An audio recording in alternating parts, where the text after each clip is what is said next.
Hey there, welcome to another episode of Cartridges and Casings. And today I have on a very special guest, Mr. Zach Wood, and we have transitioned from the Pacific to the European theater of war, sometimes known as the JV theater. I'm kidding. Today is going to be it's on a very historic date in American military history, that being June 6th of 1944, Operation Overlord, more commonly known as D-Day. And Zach has been so gracious to make himself uncomfortable and represent a paratrooper of the 502nd Parachute Infantry Regiment on the day that they jumped into history. But yeah, Zach, welcome to the stream, and yeah, just tell the audience who you are real quick, and then we'll get right into it. All right. Well, I'm Zach Wood. I'm a former high school history teacher. I'm now seeking other adventures just to life circumstances, but still actively and passionately pursuing history on the side.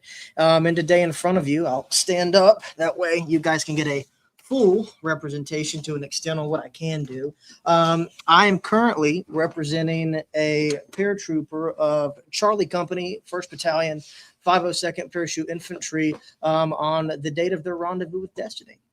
As 82 years ago today, the 502nd was the vanguard for the American paratroopers jumping into Normandy.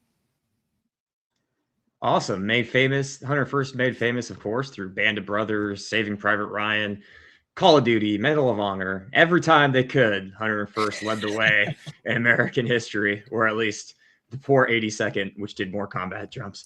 But anyways, thankfully you've put together this slideshow, so let's get right into it. So Zach, what is a paratrooper, and what made them special? Well, going back to World War II, paratroopers are a revolutionary concept for the Second World War. Originally even thought about and contemplated during World War I, but they actually see their combat taste and testing during the Second World War. The Germans used them expertly in their invasions of Poland, in their invasions of the Netherlands, France, Norway, moving into Crete, and even further operations into the Soviet Union. But by 1941 or so, after Crete, Adolf Hitler gives this order that while they will still keep the German Fallschirmjäger, they will no longer do combat jumps, just to how disastrous in many ways that was.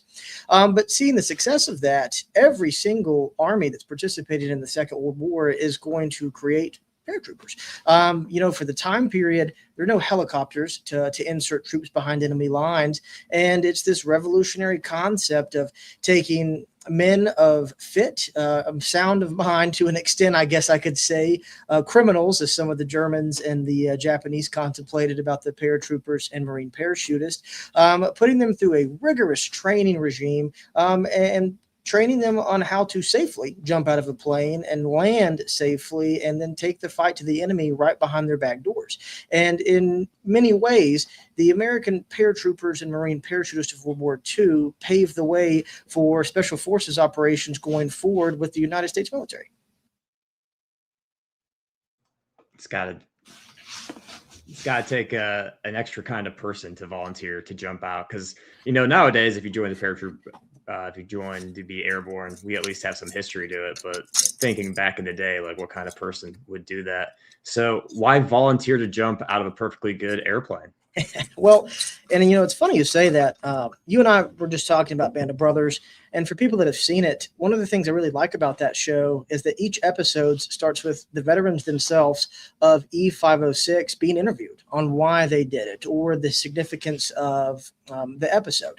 And in that first episode, I can't remember which veteran it was, but he's like, we're all on this board, and this guy gets up there and says, anybody want to join paratroopers? And they're like, well, what the hell is paratroopers? Well, you jump out of planes, and everybody's like, oh, go to hell with that. And then he pipes up, but you get paid $50 a month for jump. Just that's it.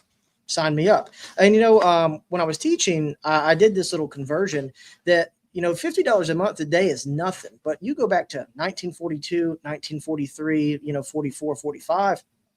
That's even with inflation, probably in 2026, we're probably pushing an extra $1,000 a month for guys coming out of the Great Depression, especially some of those Midwest families or some of those just general poor families that suffered due to the Depression. That's a lot of money considering how they grew up. And on top of that, outside of the $50 extra a month, you do get to, for a time period, because the Army's going to change that a little bit in 1944, you get to dress differently in public when you're wearing your Class A uniforms. You get to wear these jump boots and you get to blouse them and show off this boot. And, it's really attractive look. And like a lot of guys have mentioned joining the Marines for the dress blues, a lot of soldiers and a lot of Marines went into the paratroopers with the idea of jump boots, blousing that, not knowing exactly what they might get into there. But to be there in the first place, you have to have 20/20 vision. You have to pass the physical fitness test. You have to be a certain weight depending on your height. And then for a significant period of time, you're going to go through a very intensive training schedule that if you weren't perhaps an athlete in high school running track, playing baseball, or even a skilled farmhand just building strength, that it's designed to weed out the weak. The paratroopers only want the best. Those that can physically hang in with the physical fitness of it, those that can hang in with the jump and aren't scared of heights, but also those that are willing to, when shit hits the fan, they're not going to quit on the guys next to them, because behind enemy lines, that's all they have. I actually got to run Currahee a couple of years ago with some of my firefighter friends. And when I looked in, I listened to the audiobook for Band of Brothers as an adult, and the fitness level that these guys had to have was like absolutely impressive. And I say that as I run ultra marathons, I run marathons for fun, but like I was like, damn, like I hope I could have been. I know it. I can run. I don't have 20/20 vision though, so I'd wouldn't even got a shot. That's was there any sort of waiver for the vision, do we know of, or were they strict on that? From my understanding, fairly strict on that. Now you will are we good? Yeah, we're good. I made myself the main screen by accident. You will have some guys that will have poor vision, but find their ways around passing the vision. Just that intuitiveness of wanting to become a paratrooper, and wanting to perhaps go with friends or even the money, finding ways to finagle it, but pretty strict on that. And for the height, nobody's shorter than 4'11", and when you get shorter than 4'11" during the war, you're really cutting it close to what was classified as 4F, if you were actually eligible to serve in any branch, versus the height there was roughly 6'6", and that's because the inside of a C-47, when you are standing there's only a certain height width. So, if you're 7 foot tall, you're going to be hunched over like this. You can have complications coming out of the aircraft. And what a lot of people might not realize, when you have what I'm wearing here, which is a pretty heavy load, plus what you would consider of a parachute, a leg bag on D-Day that's containing extra ammunition and equipment, your weight is going to double. I roughly weigh about 150 pounds now. You take all this extra shit because I'm going into combat for the first time, that's 300 pounds. If you weigh 200 pounds and you're jumping out of a plane at 350 to 400 pounds, a lot of things can possibly go wrong when we think about that added weight. So weight's a very important requirement when you're going to be oscillating under a parachute. Yeah, when you hit the ground, that's going to break something. So we talked. Here we go. Requirements to become a paratrooper. Let's just go through the 3-week training course at Fort Benning. So it started out in 1942. You have volunteered, and that's a interesting point to tie in Band of Brothers here. For any of you that have seen the first episode, Lieutenant Lynbuck Copton is quite well known now, most certainly since Band of Brothers even wrote his own memoir.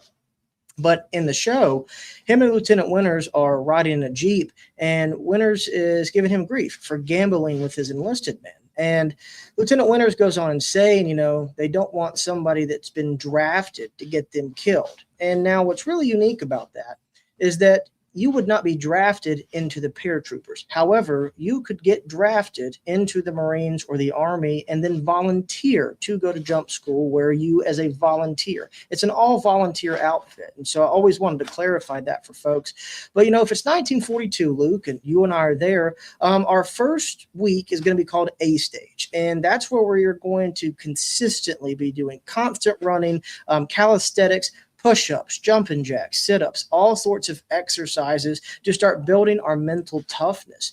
And part of that, although it's absolute hell, is to get these guys ready for the fact that they could be dropped deep behind enemy lines. And in order to maneuver at night and the day, link up with friendlies and reach your objective, you have to be physically fit to do this. And so they weed them out. Band of Brothers does a great job in that first episode of showing how quickly they transition from formation to running, anywhere from 3, 6, 8, 10 miles and beyond, just to see who can hack it. And you could fall out on some of these runs and get back up and push through it. But when it came time for the actual physical fitness test, there were certain times you had to meet depending on which unit and outfit you were with. So, you get through the physical conditioning part, and then we start B stage. And that's a combination where we still continue to go on the physical fitness of it, but we start teaching you the fundamentals of how to land out of an airplane.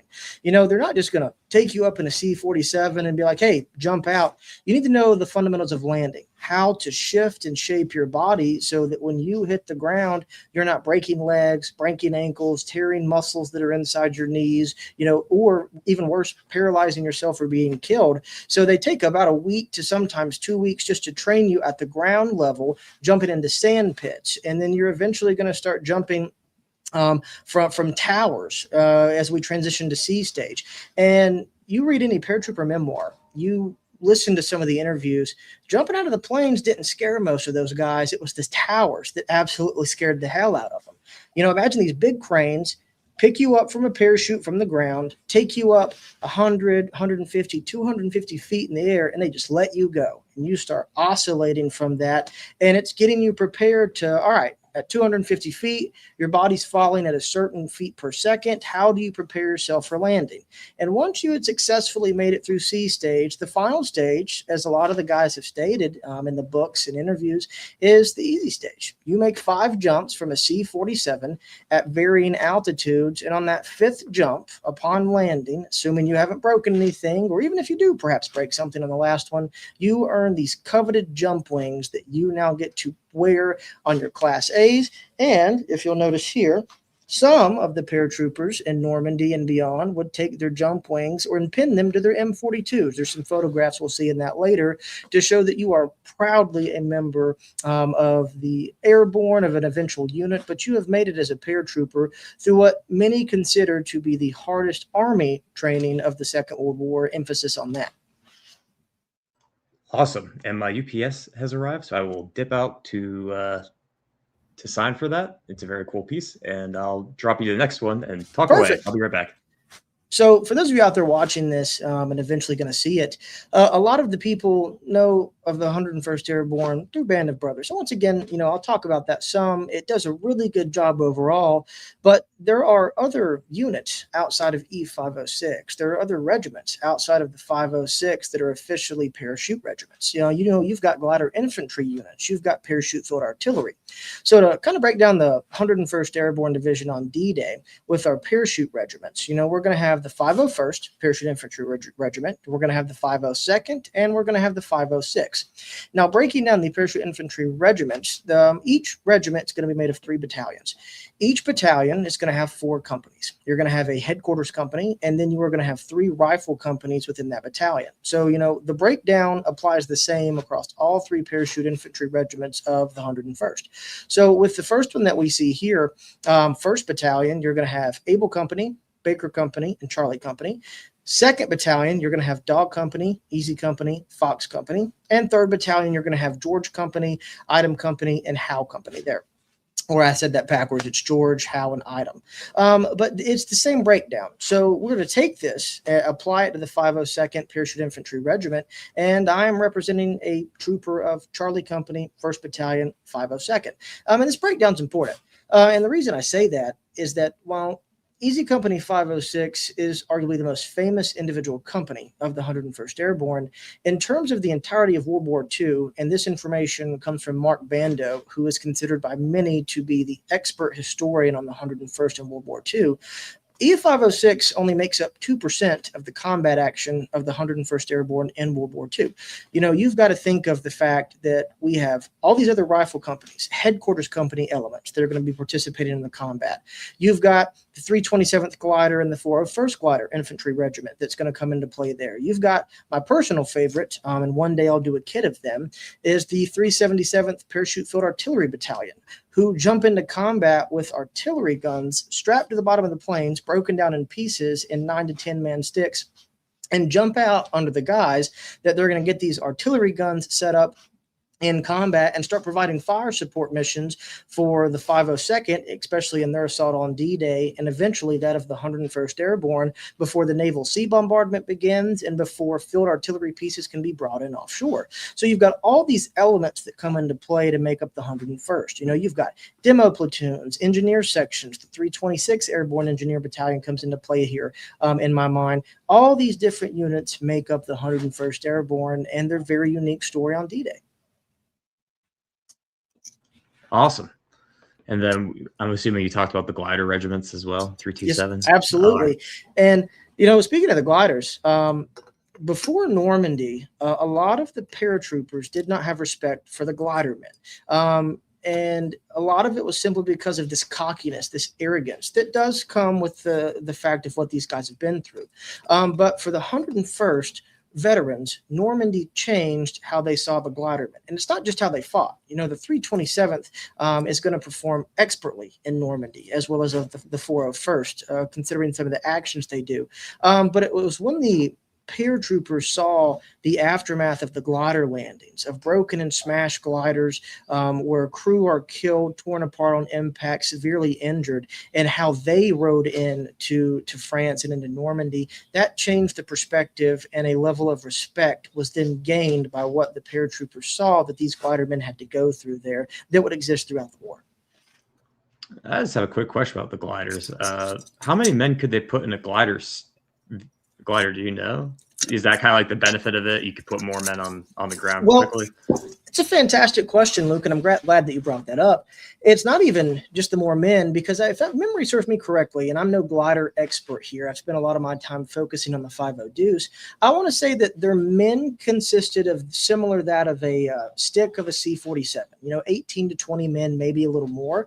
But what the benefit of the glider is vehicles that can be brought in immediately. Jeeps that can be used for reconnaissance, for aid to bring in and move the wounded, anti-tank guns, field guns that could be brought in, extra heavy equipment that you just can't strap to these C-47s or the paratroopers can't jump into combat with. And that's where those gliders play a key role, especially in the Normandy invasions and beyond, and even before that. But at the same time, that's also one of the problems that you're going to see with the gliders is being loaded with too much equipment and too heavy, and they're made out of wood, gliding on the air that's going over and under the wings there. When you've got so much equipment, they fall, and they fall fast. Man, another thing that's interesting is that these regiments are so small. You have a battalions of just 430 men. For just my general knowledge is, from the Marine Corps, a battalion's 1,000 men, a regiment's 3,000 roughly. So the Airborne Division, it's around 10,000 total with the gliders, I guess. This is perhaps not the most accurate in terms of numbers, but it does a good breakdown. To give you an idea, to get the just to put it this way, you will have battalions.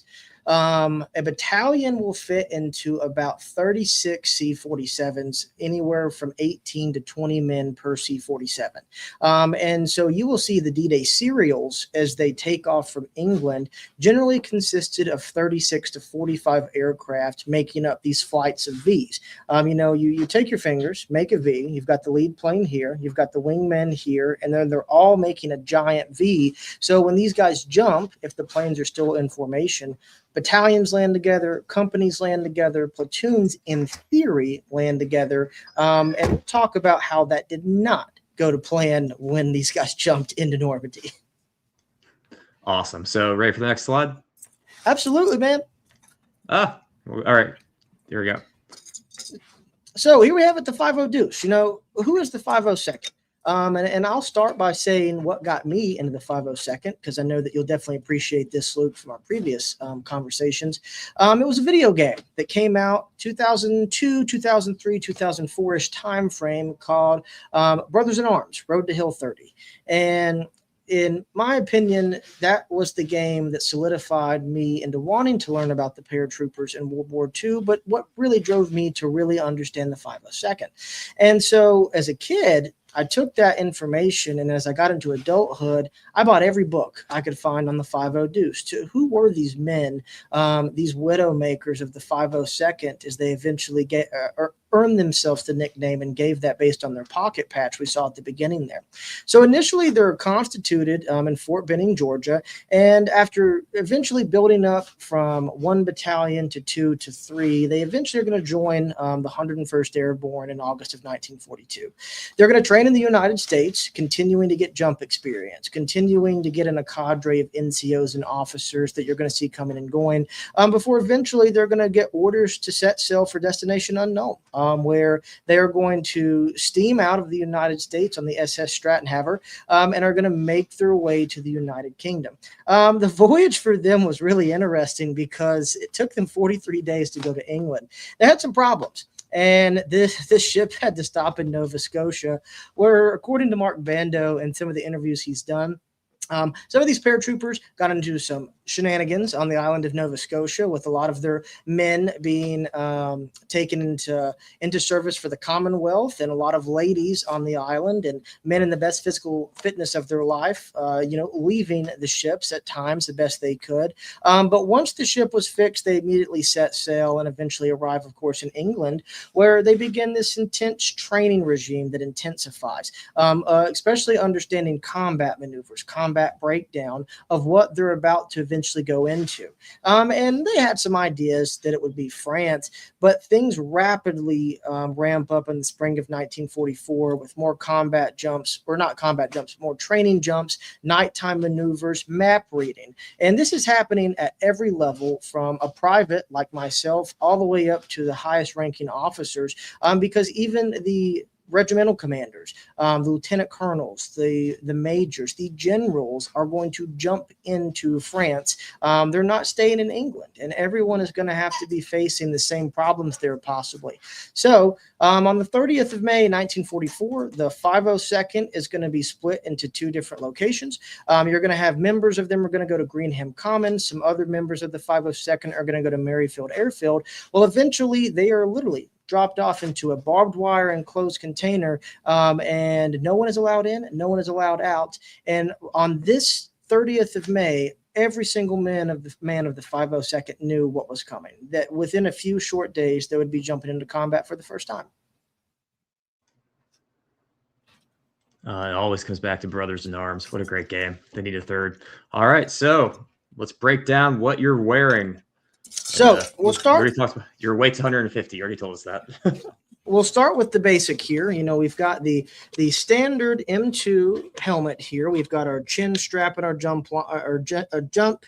the chin strap here, of course, the A-frame webbing here we see. We've also got the 502nd heart that you can see that's going to be stenciled on the side of this helmet. Now, these hearts aren't just for fun or anything. They're actually regimental identifiers. The 501st is going to have a white diamond stenciled on their helmet, the 502nd a heart, and the 506 is going to have a spade. And the glidermen are going to ride in with clubs. You're going to have elements of the 377th Parachute Field Artillery Battalion and 101st Airborne Headquarters are going to have a circle with some different angles there at the 12, 3, and 4 o'clock position to denote them. The engineers are going to have an E stamped onto the side of their helmet. Now, what's that for? Well, on the ground at night, this will allow you to identify what units are near you. If you see a heart, it's the 502nd. Now, before Normandy, they were supposed to put these stencils or hash marks at the 3 3, 6, 9, and 12 o'clock position to identify if you're from the 1st Battalion, the 2nd Battalion, 3rd Battalion, and the headquarters for the regiment. The 502nd didn't put the hash marks in Normandy. There's been no evidence that actually shows that they did. All of the photographs you see are variations of a white heart stencil there. Some hearts are bigger than others, some are not. Now with the 506 and elements of the 501st, you do see the hash marks there in the photographs, but that's why you don't see it for this impersonation of the Five-O-Deuce in Normandy. Now, outside of my helmet there, we're going to go get started with the basic M42 jump uniform that we see here. And this is going to be replicated in what is called CC2. And that was a chemical agent that the uniform was dipped in to prevent gas, if there was a gas attack, from getting inside of the uniform. I have replicated mine with otter wax, but CC2 essentially makes the uniform unbreathable. A lot of guys in their memoirs or interviews talk about it feeling like wearing a rain jacket, where there's no insulation. You are just constantly sweating, and it's already heavy enough as is, but you would do the same for the wools to make sure that you can't have, any possibility of gas getting into the uniform, getting into your skin, and that just goes back to the fear of World War I. In these pockets I have here, I'm going to have extra ammunition. I'm going to have perhaps some breakdowns of D-bars or for protein to get me through. I might not have a chance to eat a full, I can't think of the name right now. I'm having a brain fart, but I might not get a full meal, but a D-bar is going to get me through what I need to eat for the day there. And then we got to continue to kind of analyze this itself. I've got all sorts of equipment here. I've got my webbing that I'm going to get ready to stand up and get through. All of this kind of weighs a ton. I've got my Air Corps pouches here. Okay, this Air Corps pouch, as you guys can see here, is loaded with live rounds only for the impersonation, but each Air Corps pocket contains 4 clips of M1 Garand 30-06 ammunition. Now, I've got 3 of these. I've got 2 here. I've got another one here. Now, if we do math on that, that equals 96 total rounds. On top of that, I'm going to have a 6-round bandolier or 6 clip bandolier that I'm going to wear that's going to give me an additional 36, or math is hard, 8 times 6, 42. So I'm looking at wearing 136 rounds of ammunition just on my person here. If I had one attached to my musette bag maybe or somewhere back here, I might be carrying a box of 30 caliber machine gun. I might be carrying some extra mortar rounds simply because we're having to jump into combat with everything that we absolutely have. On tops of other weaponry, I've got a grenade attached here. There's white tape around it. That way that when I possibly get ready to use this here, and I've got it clipped in here a little bit, the spoon is still attached. So if the pin comes out mid-flight, comes out when I jump, it's not going to explode because the pin has activated the mechanism there. So before I throw this into a house, into a trench, or even to perhaps a German patrol walking along a road, I have to take the tape off, pull the pin, let the spoon fly, then toss the grenade. We can see our wonderful paratrooper dog Scout in the background who has joined us today. And on tops of other personal fighting or weaponry, good chance I lose my rifle, depending on where it's located, depending on how my equipment's set up, depending on how fast I jump. So I'm going to have a fighting knife attached to my leg here. Don't know if you guys can see that one there. M3 fighting knife that's sharpened to a hole. And as need be, I'm going to have another small knife in this little pocket that you will see. This one is a real one from the Second World War. Stuck on a zipper right now currently, but it's a spring activated knife. And Luke, I don't know if I can actually show that. I don't want your channel to get in trouble. Don't. So that's exactly why I didn't. But that would be perfect for trying to perhaps cut myself out of some shroud lines if I can. You definitely don't want to cut through the silk of a parachute. Really hard to cut silk. But all these little weaponry that I'm going to have, in this little M2 spring-loaded knife here, for personal defenses I need be, and etc. there. On top of that, in my musette bag that we see back here, I'm going to have rain jacket, extra clothes or extra socks, underwear, food, mess tin, mess kit, personal artifacts that you're going to see these guys carrying. And, realistically, in every pocket that you can see on this M42, I'm going to have stuffed what I think is extra. Now, for the 101st, this is their first combat jump. So a lot of these guys are carrying more equipment than they needed because they just generally didn't know. And that's going to come into an important talking point later when we talk about the jump and why these guys lost so much equipment, why the pilots were flying as fast as they did. Now, I might have a map. You'll see, especially as a private, you'll see some of these guys having a map outline of the drop zone. It's going to be an aerial photograph of when I'm parachuting down from 600 feet. This is what I should look for so I can find my way there. And so on top of all of this, considering what I would probably have, just in case I had the extra machine gun ammo, you're looking at 225 pounds. And that's not counting the parachute, the Mae West, the reserve chute. It weighs an absolute astronomical ton when you consider just trying to get up from sitting down with all that included. And no body armor either, which is crazy. No, so it's no body armor. In the modern military, that's about a third of your weight. I like to see it, like, man, seeing your pockets on your blouse full of stuff. That's interesting. Yeah. And it's part of it. And it's like there's actual stuff in here. For example, it's not just regular stuff. Sorry if you guys hear my dog whining back there. But this is one of my D-bars. So this right here, get this one out too while we're here to see it. Get a ration out while we're over here. Oh, gosh. Imagine trying to get all this stuff out in the middle of it. But right here, we have a partial dinner unit. And in that, we're going to have some charms. We are going to have some crackers to eat on. And we're going to have a little granulated sugar and some lemon juice powder. And part of the reason, it's so small in a partial unit, depending on what's happening, Luke, depending on my current situation, there's no guarantee I have time to sit down and properly eat something. And that's one of the things that these guys were stressed about, is making sure you have enough to snack on while you're on the move to your rally point, to your next objective, to wherever in the world you might be. Yeah, I mean, the kind of interesting ties to the modern sense. We also used tape runner grenades in Afghanistan, and then we would call it like field stripping an MRE, where you take the MRE apart, you break it down because it would condense the size, So it's always about ounces equal pounds, pounds equal pain, less stuff to carry. All right, let's get you back up here onto your list of itinerary of things. Anything else you want to talk about there? Well, and then we'll have the first aid kit. Now, the first aid kit, okay, I will turn for this one, is going to be located right here. Now, part of the reason for that is that if I'm hit, and naturally, considering if I'm moving towards a enemy position and I get hit, momentum is going to carry me forward. That way, if I'm wounded, a medic or perhaps even a friend of mine or a comrade that's nearby can access that first aid kit, dress my wounds. Now, what's really unique is that if I take a pretty nasty wound to the leg or to the arm, and we see that it's bleeding pretty heavily and I need a tourniquet, this bandolier, okay, especially if it's empty, all bandoliers are issued with a nice little safety pin. You can take that safety pin out, take this strap, wrap it around whatever extremity that we need to tourniquet off, and use that pin to pin it shut, and boom, you've got a field modified tourniquet.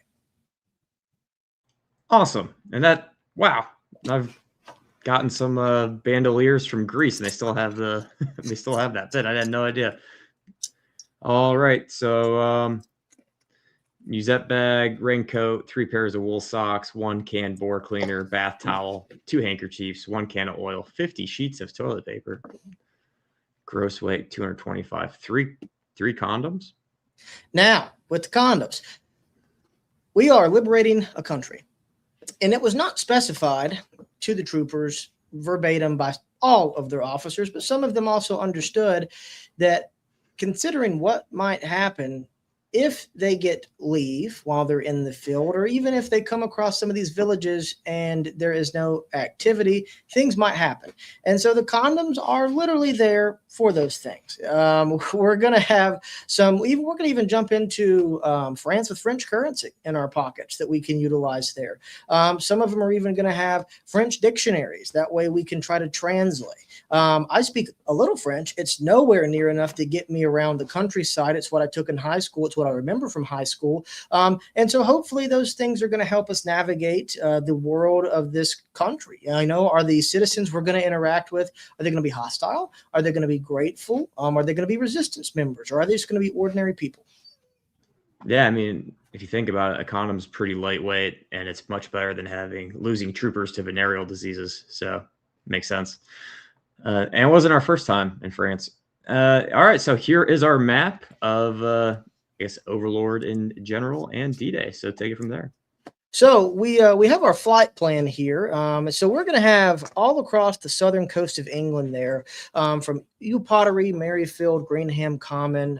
You're going to have the 101st Airborne Division is going to begin lifting off, and they're not going to make a beeline to France. We've got to lift off from our airfields, form up, the pilots do, with other sticks and serials. We're going to go through some photographs, but each serial has a chalk number. The first serial, you might be chalk 1 through number 36. The next serial behind you is chalk 37 through, let's say, 60. And then the next one might be chalk 60 through 99. And that is just going to determine what plane you are going to get on. You got to think, there are going to be all sorts of planes at these airfields. If none of them have any identifiers, how do we know which one we are supposed to board? So the jump masters, and you'll see one in a photograph here. And if any of you have ever seen the Band of Brothers first episode, when they are walking across the tarmac with all their gear, Lieutenant Winter or Richard Winters is wearing a cardboard sign that has 67 written on it. And that identifies the chalk that he is. And to find the plane that has either chalk or has 67 written on the nose or on the side of the aircraft, because that's the aircraft they are going to board from Eau Pottery. So the flight plan, once we get formed up, the pathfinders are already anywhere from 45 minutes to perhaps an hour in front of us. Mark the drop zones for us before we get there with hopefully Eureka beacons and halophane lights, and we'll talk about that when it's time. But we are going to fly southwest towards the island of Guernsey and Jersey, which are currently west of the Cotentin Peninsula there. Then our pilots are going to turn southeast and head straight for the west coast of France before eventually turning anywhere from 070 to 085 if they've stayed on course for a 10-minute flight that is going to take us to the drop zones. Once we turn 080 or so for our drop zone there, bound for DZA, which is what would have been my drop zone to land on. We're going to go through the procedures that they go through inside the C-47s, and boom, we find ourselves landing into France there. But this map is wonderful. You guys can find it on the internet. There's posters of it made available that just gives a great breakdown of the American and the British landing zones, with the Canadians included there from the beaches, and of course the British 6th Airborne and of the 82nd Flight Path there. So it's kind of interesting how they completely go around Cherbourg or Cherbourg. I don't know. But all right, let's go to the drop zone. If you click that link, it might show us. I don't think that link's gonna work for me. Hold on. Excellent. I can pull the link up,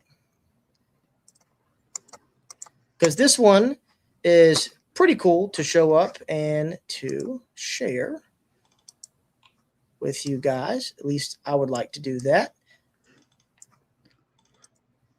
It's our first time having a PDF. I'm going to require all future guests to have a PDF. Make my life even. Oh, it's on the next one, I think. Hold on. If we go to the next. Oh no, that's not the right one. I got it right. I got it right here. I'll add it. Perfect. But while we're here, the 101st Airborne is going to be assigned 3 drop zones for their mission into Normandy. Drop zone A is where the entire 502nd Parachute Infantry is going to be designated to land as a regiment. And the 377th Parachute Field Artillery Battalion will also be jumping onto drop zone A. Drop zone C, and I should say this, that drop zone A is west of Saint-Germain-de-Verville and south of Fouquerville. Drop zone C, which is west of Sainte-Marie-du-Mont and kind of southeast of Sainte-Marie-Église, is going to be the assignment of the 1st Battalion 506, the 2nd Battalion 506, and the 3rd Battalion 501st. And drop zone D, which is east of Saint-Côme-du-Mont and north of Carentan, outside of an area known as Angevilla Plain. That is going to be the designation for the 1st Battalion, 501st, the 2nd Battalion, 501st, and the 3rd Battalion, 506 Infantry when they are going to make these jumps into Normandy. So, Drop Zone A is situated, like I said, kind of west of Saint-Germain-de-Verville, and it's going to come into an important role later, but I wanted to kind of get this out early. As a paratrooper of the 1st Battalion, 502nd, I should have landed on this drop zone if everything went to plan. And if we look at this map, and it's a great map, you can find it in the 101st Airborne book written by George Koskamaki, D-Day with the Screaming Eagles, and it shows an excellent depiction of the scattering of the 502nd. But we've got all these symbols here for our key. So a diamond is our headquarters company for the regiment. A standard white circle is the 1st Battalion, 502nd. A circle with an outer line is going to be the 2nd Battalion, and a black circle is the 3rd Battalion. Now, look, I'm no mathematician, but how many sticks landed inside this drop zone? I'm going to guess 45. One. Oh. One stick actually landed on the drop zone. The rest of them are scattered about to the north, as far north as Monteberg, to the south, west of Sainte-Marie-du-Mont and south of Sainte-Marie-du-Mont. Some of these guys are going to land east of Sainte-Marie-Église. That is where Lieutenant Colonel Robert Cole, who was the 3rd Battalion commander, an eventual Medal of Honor recipient for his actions on June 10th, is going to land and gather a party. But it's a total scattering for the Five-O-Deuce. And it's going to add in a lot of chaos to the overall plan, but chaos in a positive way that we'll get to later. So you can go ahead and go to the next slide there, Luke. Yeah, I'm just looking at that scale, 0 to 3 miles. So from like Saint-Marie-Église to Andeville-le-Haubert is like 3 miles. So if you're not even within, this is a 6 by 6 mile grid. A lot of walking will be done. A lot of walking indeed. All right. And then okay. And then so, this is, go ahead. Here's our drop pattern. And so this is a wonderful map that was, of course, done. And some of you might be asking, well, how did they figure this out?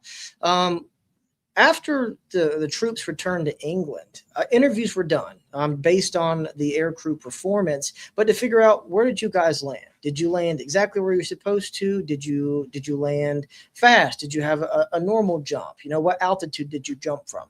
So we can see DZA that's marked on this one, and you've got a few sticks to the north outlined on the edge there. DZC to the south has a heavy concentration of members of the 502nd and the 506, and DZD to the very far south has a huge concentration of troopers that landed on it in what was the worst drop zone for the 101st Airborne in terms of casualties and chaos there. But this gives you an idea of how the 101st was scattered about Normandy. You know, if we look at the top of this map, well north of Monteberg, you've got a scattering of all sorts of troopers that should have landed on the 502nd drop zone of drop zone A. And the majority of the sticks that you see, those blue dots way up there, that's the 377th Parachute Field Artillery Battalion. They only had 2, maybe 3 sticks, if memory serves me correctly, come near drop zone A. The 377th will suffer the worst misdrop of any battalion size unit during the Normandy invasion. They suffer over 50% casualties, where the majority of the men that are dropped so far north are either killed or captured. Every June 6th, I always think of one paratrooper from North Carolina, Howard Lee Tart, who I wrote an article on, but he was a member of Battery A, 377th Parachute Field Artillery Battalion, who's killed on June 6th by this misdrop well to the north, and his body's not found until June 29th. That's so far away. What's that scale set? 1, 2, 3, 4, 5. So they're 10, 15, 20, beyond 20 miles away. Yeah. And you know, realistically, and you can go to the next slide, Luke, while I ramble here. Elements of the 6th Airborne Division don't fare that much better neither. And it's not talked about enough by no means of their elements there and the Canadians that are going to jump in with them. But they had similar results of just a true scattering of forces. And while it was a damnable curse on some of the ones that were misdropped so far, the chaos does kind of work in the betterment of the favor for the overall plan. Now, this is one of my favorite photographs of the pre-invasion, and this is Captain Frank Lillyman's stick, who is going to initially form the Pathfinder School for the 101st Airborne. He was originally an officer within Item 502nd, eventually steps up and takes on this role of forming a Pathfinder School prior to the invasion. So the Pathfinders are going to fly in smaller sticks, and their job with their security teams to give them security and cover is to set up these Eureka beacons that the lead serials of each plane have this set to home in on the signal of the drop zone. So if you are the lead serial pilot for the 502nd and you pick up this Eureka beacon, you follow that beacon, and as you follow it, that will eventually lead you right to the drop zone. A lot of the Pathfinders are going to be, one, misdropped, or two, they couldn't find the Eureka sets. The Eureka sets didn't work, and they set up some halophane lights there. But Lillyman's stick is going to set up their halophane lights and their Eureka sets near Saint-Germain-de-Verville, roughly where they need to be. And they're going to have elements of the 506 hone in on their Eureka beacons. So it was a total scattering to an extent. Some of the Pathfinder teams fared very well up north, but some of the ones down south on DZD fared horribly because they literally jumped right on top of German headquarters at Saint-Côme-du-Mont with the 6th Fallschirmjäger Regiment in the back door of some Ostfront troops that are volunteers there, and it was a truly awful affair. The first two Americans killed in Normandy during the invasion were two Pathfinders of the 501st. Gene Sellers and Stanley Swarsky are killed within minutes of each other between 12:40 a.m. in the morning and 12:45 a.m. in the morning, landing essentially outside of German machine gun nest and getting hosed down immediately, dead before their feet realistically touch the ground. That's brutal. Go ahead, Luke. Oh, nothing past that. It's just, do all that training, all that running, all that years long of prep. And then, it's just, that's how war is. And it is. One of the most famous prayers associated with D-Day is Lieutenant Robert Wolverton's prayer. Lieutenant Colonel Robert Wolverton's prayer. He was the CO of the 3rd Battalion 506. And if we had more time, and if it was about 3506, I would have brought him up, but I'll bring him up for this. He was found on June 8th through 9th in an apple orchard outside of Saint-Côme-du-Mont, hanging from a tree with over 150 bullet wounds and bayonet wounds on his body, where eventually the Germans just used him as target practice as they were passing by before the area was liberated by American paratroopers of the 101st. It just reminds you of the war is hell, William Tecumseh Sherman. All right, so this is them at the – sorry, go ahead. Oh, you're good. But this is elements of the 502nd as they are getting ready for D-Day. This is a photograph taken on June 5th in the afternoon here. And we can see that they are gathering their equipment. They are donning their gear as need be that we see there, and gearing up for what is known as the biggest invasion of their life. This is the biggest moment of their life here. And so you can see numerous members in this photograph of the 2nd Battalion 502nd. And this is how we can identify the 2nd of the 502nd. They were tasked with wearing a white cloth around the left shoulder. So the 2nd Battalion, and that was their form of identification. The 1st Battalion is going to wear theirs supposedly on the right shoulder, and the 3rd Battalion wears theirs around the neck, these white scarves. A lot of photo evidence, reason I don't have one, doesn't have the 1st Battalion 502nd wearing them as much as people originally thought. But this is a great identifier of the 2nd of the Five-O-Deuce, putting on their musette bags, gathering ammo, darkening their faces, getting ready to meet some of the higher members of SHAEF that are getting ready to visit them. Go to the next photograph, if you will, my friend. All right. So we got a great photograph here. One of my favorites. Anybody should be able to recognize the man on the left, smiling there with his head down. That's General Dwight D. Eisenhower. Ike is going to visit members of the 502nd and the 501st because Ike had been briefed that over 80% of the Allied paratroopers involved in this operation were going to be dead. And Ike was so distraught and nervous that the invasion might fail, he wrote a letter that he dated July 4th instead of June 6th, making an announcement that the invasion had failed and that he was going to accept full responsibility, that it was not on the men who had died and sacrificed themselves, that it was all on him, and that they should not be held to blame. So he visits these airfields because he wants to see the men that he's sending in battle. The men that he has been briefed aren't going to be coming home. But I wasn't somber about it. He joked with the men. Where are you from? What's your town like? What sports did you play? I was a big fisherman, so if you mentioned your hobby was fishing, he spent a few extra moments talking with you one-on-one, soldier to soldier, because he knew that he needed to inspire these men for the job ahead of him. One of the most underrepresented, underappreciated leaders in American history, for sure. Absolutely. You can just tell from that smile. I love having you on because you always you can build out these photos so much more. All right, yeah, here we go. Some more. And as we build out these photographs, like you say, that we get a really good photograph of the gear here that's being worn.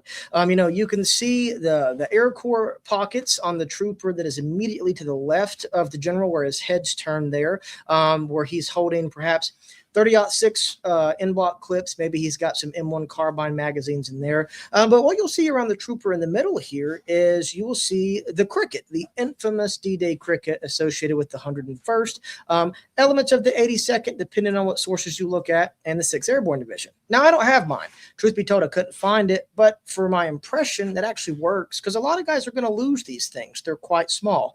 But for D-Day, the cricket is going to be used as a form of challenge and a password.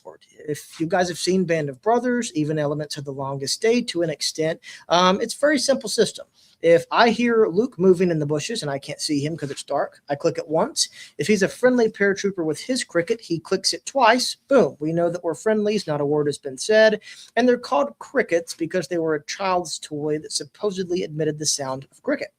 But you can see other great elements of the gear here. The heavy scrim netting that we saw in my helmet earlier to break up your outline when you're moving through the hedgerows of France.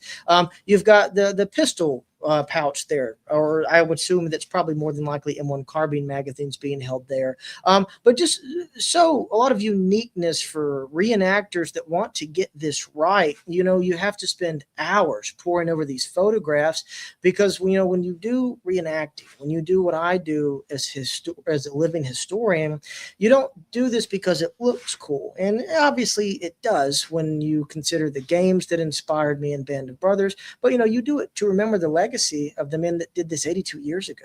And if you want to do that the just way, you do it the right way. And that's enough of my rambling on that there. You're going to sell me to get into World War II reenacting. I can't afford any more hobbies. If you don't have your cricket, though, can you just use a K98 bolt? Oh my gosh, I can't stand that scene. That's a great question. But a lot of people have seen this. What if you don't have your cricket? If you're a Pathfinder, your challenge and password initially is not going to be Flash and Thunder.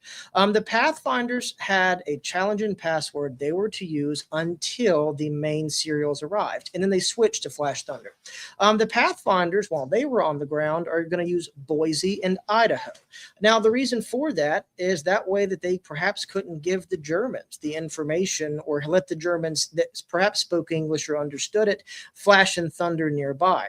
But once on the ground, you hear movement and you don't have your cricket. They do. You say Flash. If they're a friendly, they say Thunder, and your reply is welcome.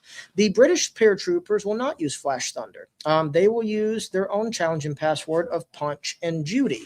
But the reason why Flash and Thunder was decided is that due to how German words and pronunciation works out, that if a German that struggles speaking English tries to pronounce thunder, it will come out Wunder. And, if you hear somebody say Wunder, you don't ask questions. You just start shooting in that direction. Or if nobody gives the challenge and password, after you have tried, you start shooting in that direction, or you get the hell out of there, depending on your personal preference. For those of you that have seen the greatest movie, The Longest Day, one of the paratroopers falls for the cricket, but it's not a cricket. It's a German chambering around with his K98.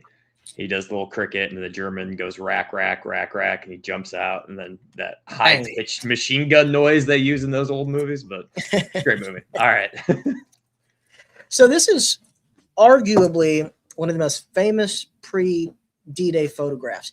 And what I always like to point out in the hallmark center of this photograph is we see the trooper here wearing the Chalk 23, and that is Lieutenant Wally Swanson, who was an officer with Company E, 502nd Parachute Infantry, and he's currently having a conversation with Ike.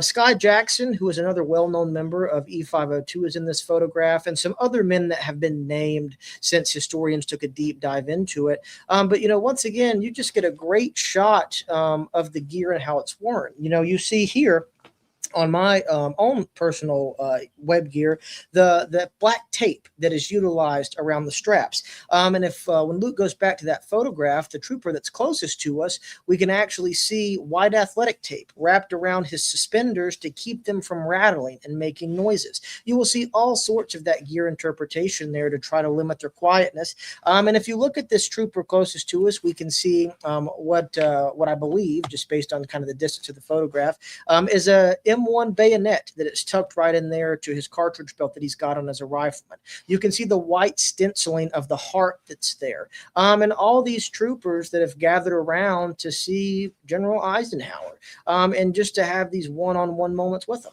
But in my personal take, it's my favorite photograph of the Five-O-Deuce before they went into Normandy.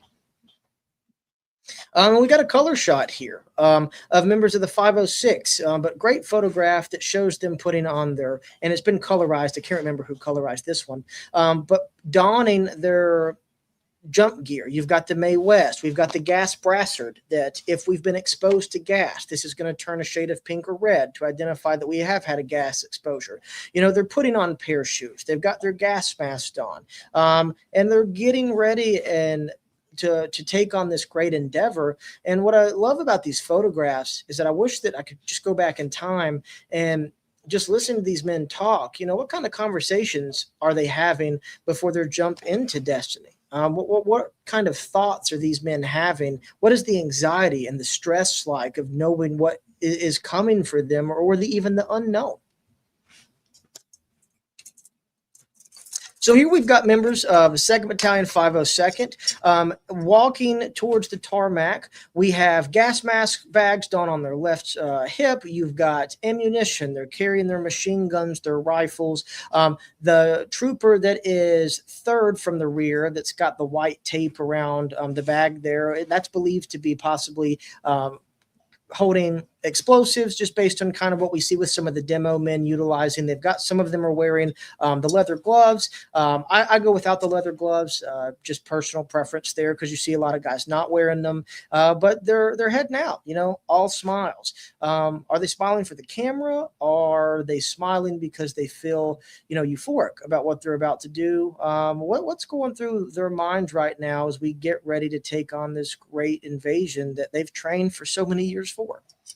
It reminds me of when we looked at Able Company 128th and like how young and just full of smiles, and like they're the greatest generation, right? So these are the gentlemen that were growing up. They surrounded us, especially here in the United States, and it's just interesting to see that euphoria, the smile, just the youngness. Like they're obviously all young men. They're all bought in. Like it's motivating.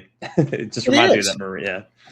And whenever we get to the combat side of things, I've got some quotes that I'm going to bring in from a lot of the sources that I've used that will really bring this on. But another photograph of the gear and the equipment making their way towards the C-47s. And you can literally see the pockets like you see on me bulging with what they've got stuffed in there, depending on what they've chosen to put in there, from food, ammunition, personal items there that they're going to need. Continue on, Luke.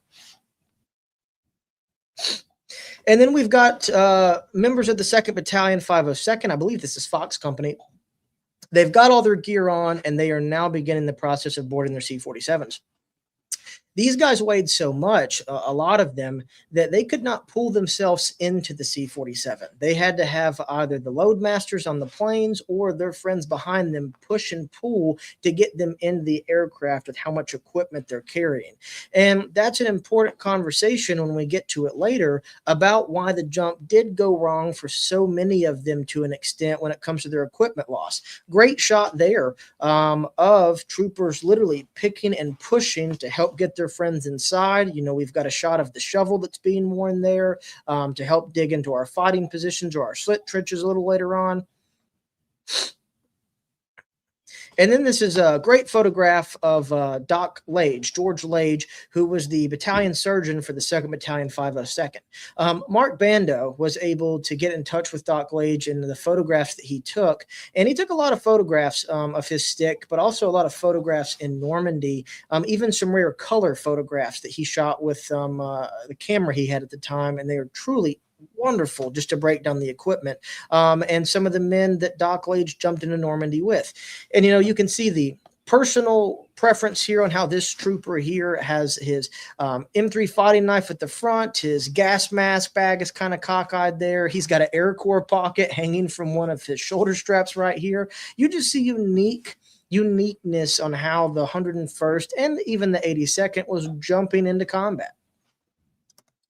And this is a man I mentioned earlier. This is the very famous photograph of Lieutenant Colonel Robert Wolverton, the battalion commander of 3506. And I'll leave it with this and we can go on to the next one. But the prayer that he asked his men, he gathered the entire battalion of 3506 together and said a prayer.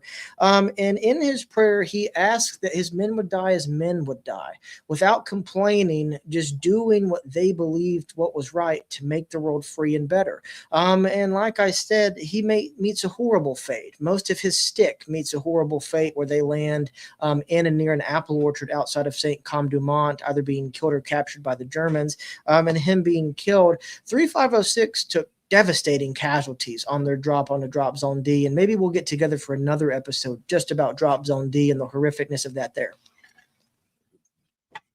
And this is a very famous photograph of members of Fox Company 506 inside of a C-47, because many of you might not have seen what it is like inside a C-47. Now, I can't remember the platoon leader that is standing in the middle, but he's actually reading, if memory serves me correctly, it's either Ike's invasion letter or they're reading Colonel Sink's letter, the Night of Nights letter that George Lodge famously does in Band of Brothers.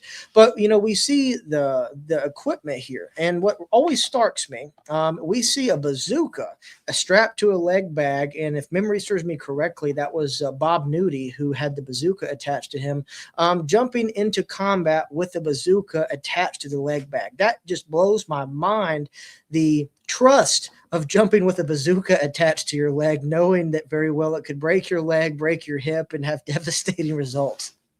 Yeah, chewing it, having your face go into the buttstock of an M1 Garand has got to be rough, but a bazooka absolutely.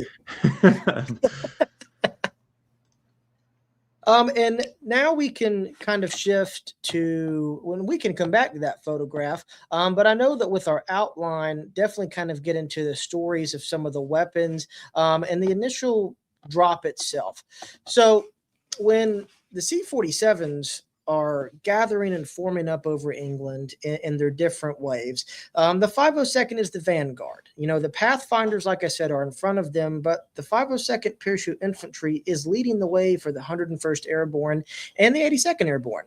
The 82nd jumps after the 101st at Sainte-Marie-Église. So as the 502nd takes this turn and starts steaming east across the Cotentin Peninsula, all of the sticks of the 101st and 82nd are going to hit this very dense fog and cloud bank over the Cotentin Peninsula, very thick.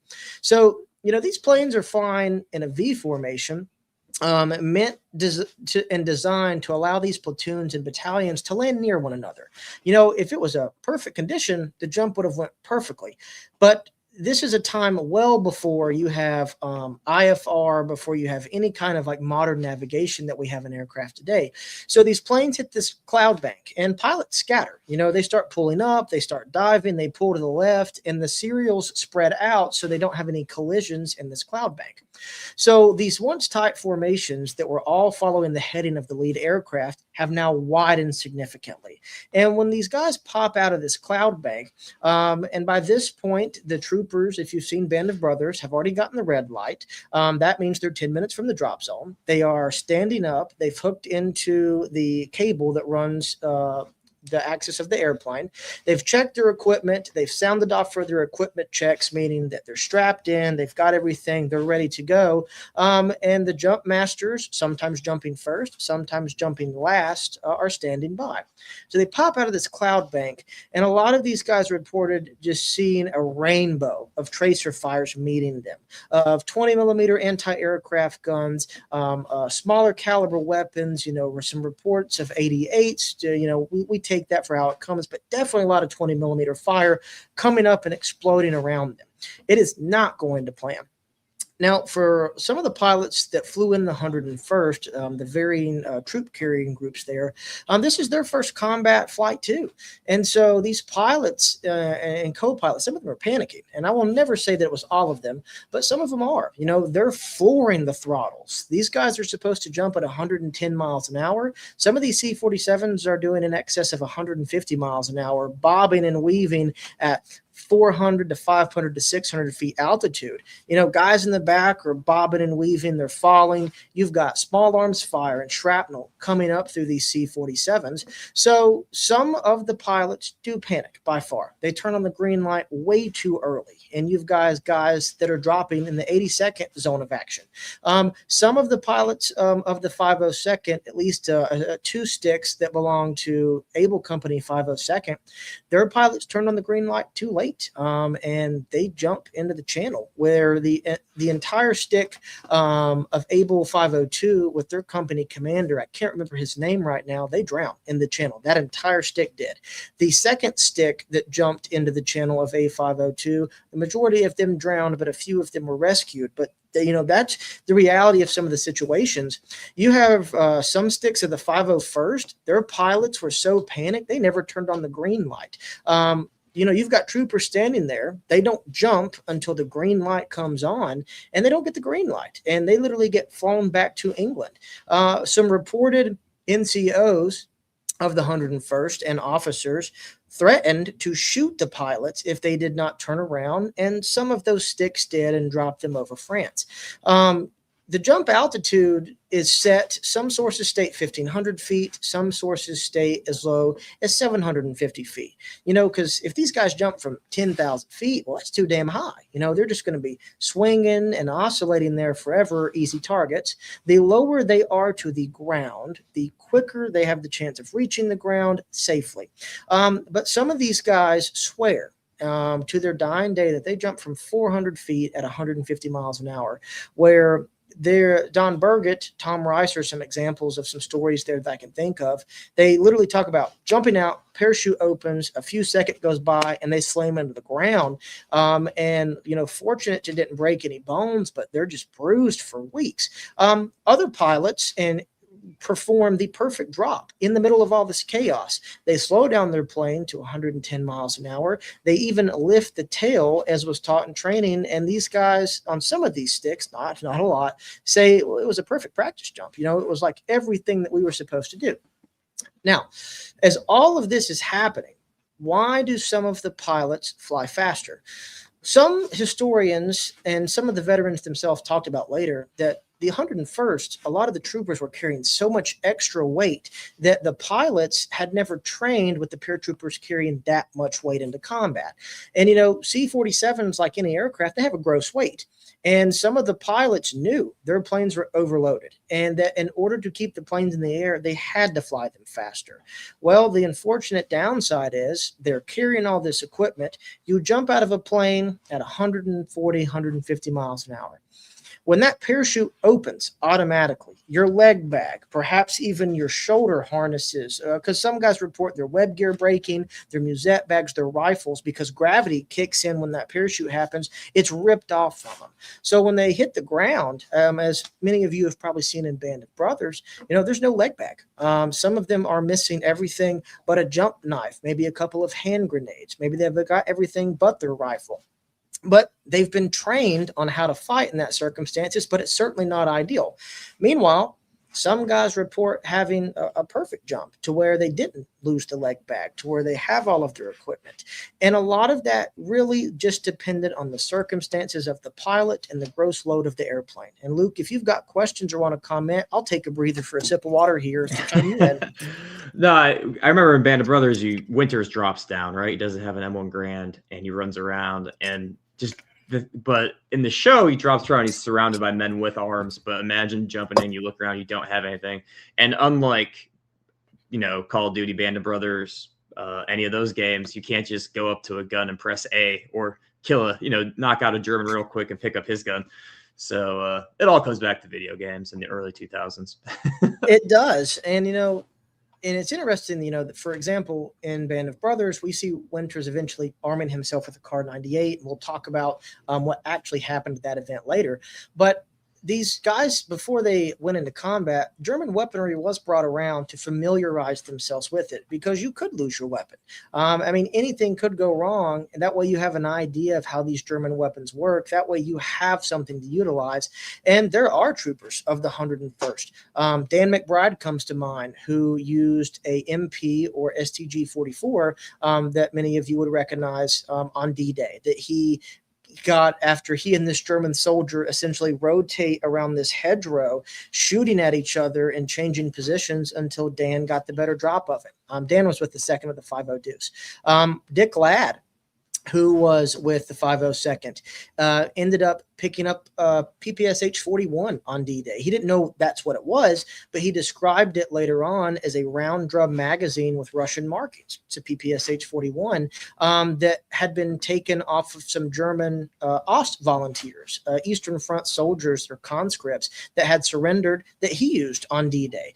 He killed 3 German soldiers, or Georgians believed, that rushed him, according to Mark Bando. But possibly in the same light of that, Dick perhaps friendly fired unintentionally Major Vaughn of the 502nd, who was a member of their S4, if memory serves me correctly, because Dick never figured out how he could have been killed, except that Dick was between him, except Major Vaughn was between him and the Georgian soldiers that rushed him. But it's one of those things of combat. He doesn't know. That's brutal. All right, so ready to go to the next one there? You tell me, man. All right, we'll move. So when we did the outline of this, and there's a reason I put this picture in here, we talked about the importance of the weaponry of the 101st, the 82nd, but we are detailed here with the 101st. The trooper here that's holding the M1 Garand is actually a member of the 377th Parachute Field Artillery Battalion. And like I said earlier in the stream, they suffer the worst misdrop of any unit that's at the battalion size during Normandy. And so they only recovered 1 out of 12 of the artillery guns they were supposed to jump into Normandy with. So a lot of these artillery paratroopers fought as regular infantry with the 502nd that they linked up with, or elements of the 506, well into the Normandy campaign, until they captured German artillery field pieces that they could utilize and figure out how to fire there, which they eventually do. But the M1 Garand is an iconic American weapon, but it's very important in Normandy. Your standard rifleman is going to be carrying an M1 Garand. We can see the trooper that is kind of in the background of this, with no scrim on his helmet, more than likely a member of 3502. We really don't see them using a lot of scrim in the photographs. He is holding an M1 carbine with the folding stock, which was designed for the paratroopers, particularly officers. It's designed for crew-served weapons. Members of the 30 caliber machine gun teams, 60 millimeter mortarmen, And it's designed for the anti-tank teams as a light weapon that can be carried for personal protection. Some guys liked the carbine, some did not, especially with the wire folding stock, because it really added and took a lot of the kick that comes with the wooden stock and added some additional there. Some guys didn't think it had the stopping power. It just depends on what account you want to look out there. But the real weapon of Normandy that did become a favorite by what I call the willing killers of combat was the Thompson. The M1A1 Thompson, sometimes you can see guys with the M1928 version, was lethal in Normandy, simply for the fact it's close range fighting. A lot of the guys are using 20 round mags. So sometimes in some photos, depending on who you ask, you can see occasionally some 30 rounders, but a lot of 20 rounders. But it puts out a rapid rate of fire. So you take all of this to the German weaponry of the bolt action Car 98. There were Americans that did jump in with Springfields. Assistant squad leaders had them because they had the grenadier attachments for them, and the grenadier attachments for the M1 Garand weren't necessarily readily available to everyone yet. But the firepower that Americans can put out in small elements with a carbine, an M1 Garand, a Thompson, a 30 caliber machine gun, maybe a BAR that they got out of a glider, because you don't see the 101st jumping into Normandy with BARs. That's why I preference that. Is abysmal compared to a German with a Car 98, maybe the slower fire rate of the MP40, but there's also the fearedness of the MG42. But the Thompson is well known. For example, Lieutenant Spears from D506 is known for his supposed war crimes or atrocities, and today we call them war crimes. At the time, it was seen as a part of the job, because the 101st and the 82nd and the British 6th Airborne Division were under orders, no prisoners, for the first 24 hours. Some guys took that literally. Other men had a problem with shooting an unarmed man that has surrendered. Others did not. Lieutenant Spears was one of those that did not have that issue. There are numerous accounts, according to Mark Bando, of Lieutenant Spears, along with other members of D506 and other paratroopers as well, shooting these prisoners. And there's a reason for it. Are they cold-blooded, ruthless killers?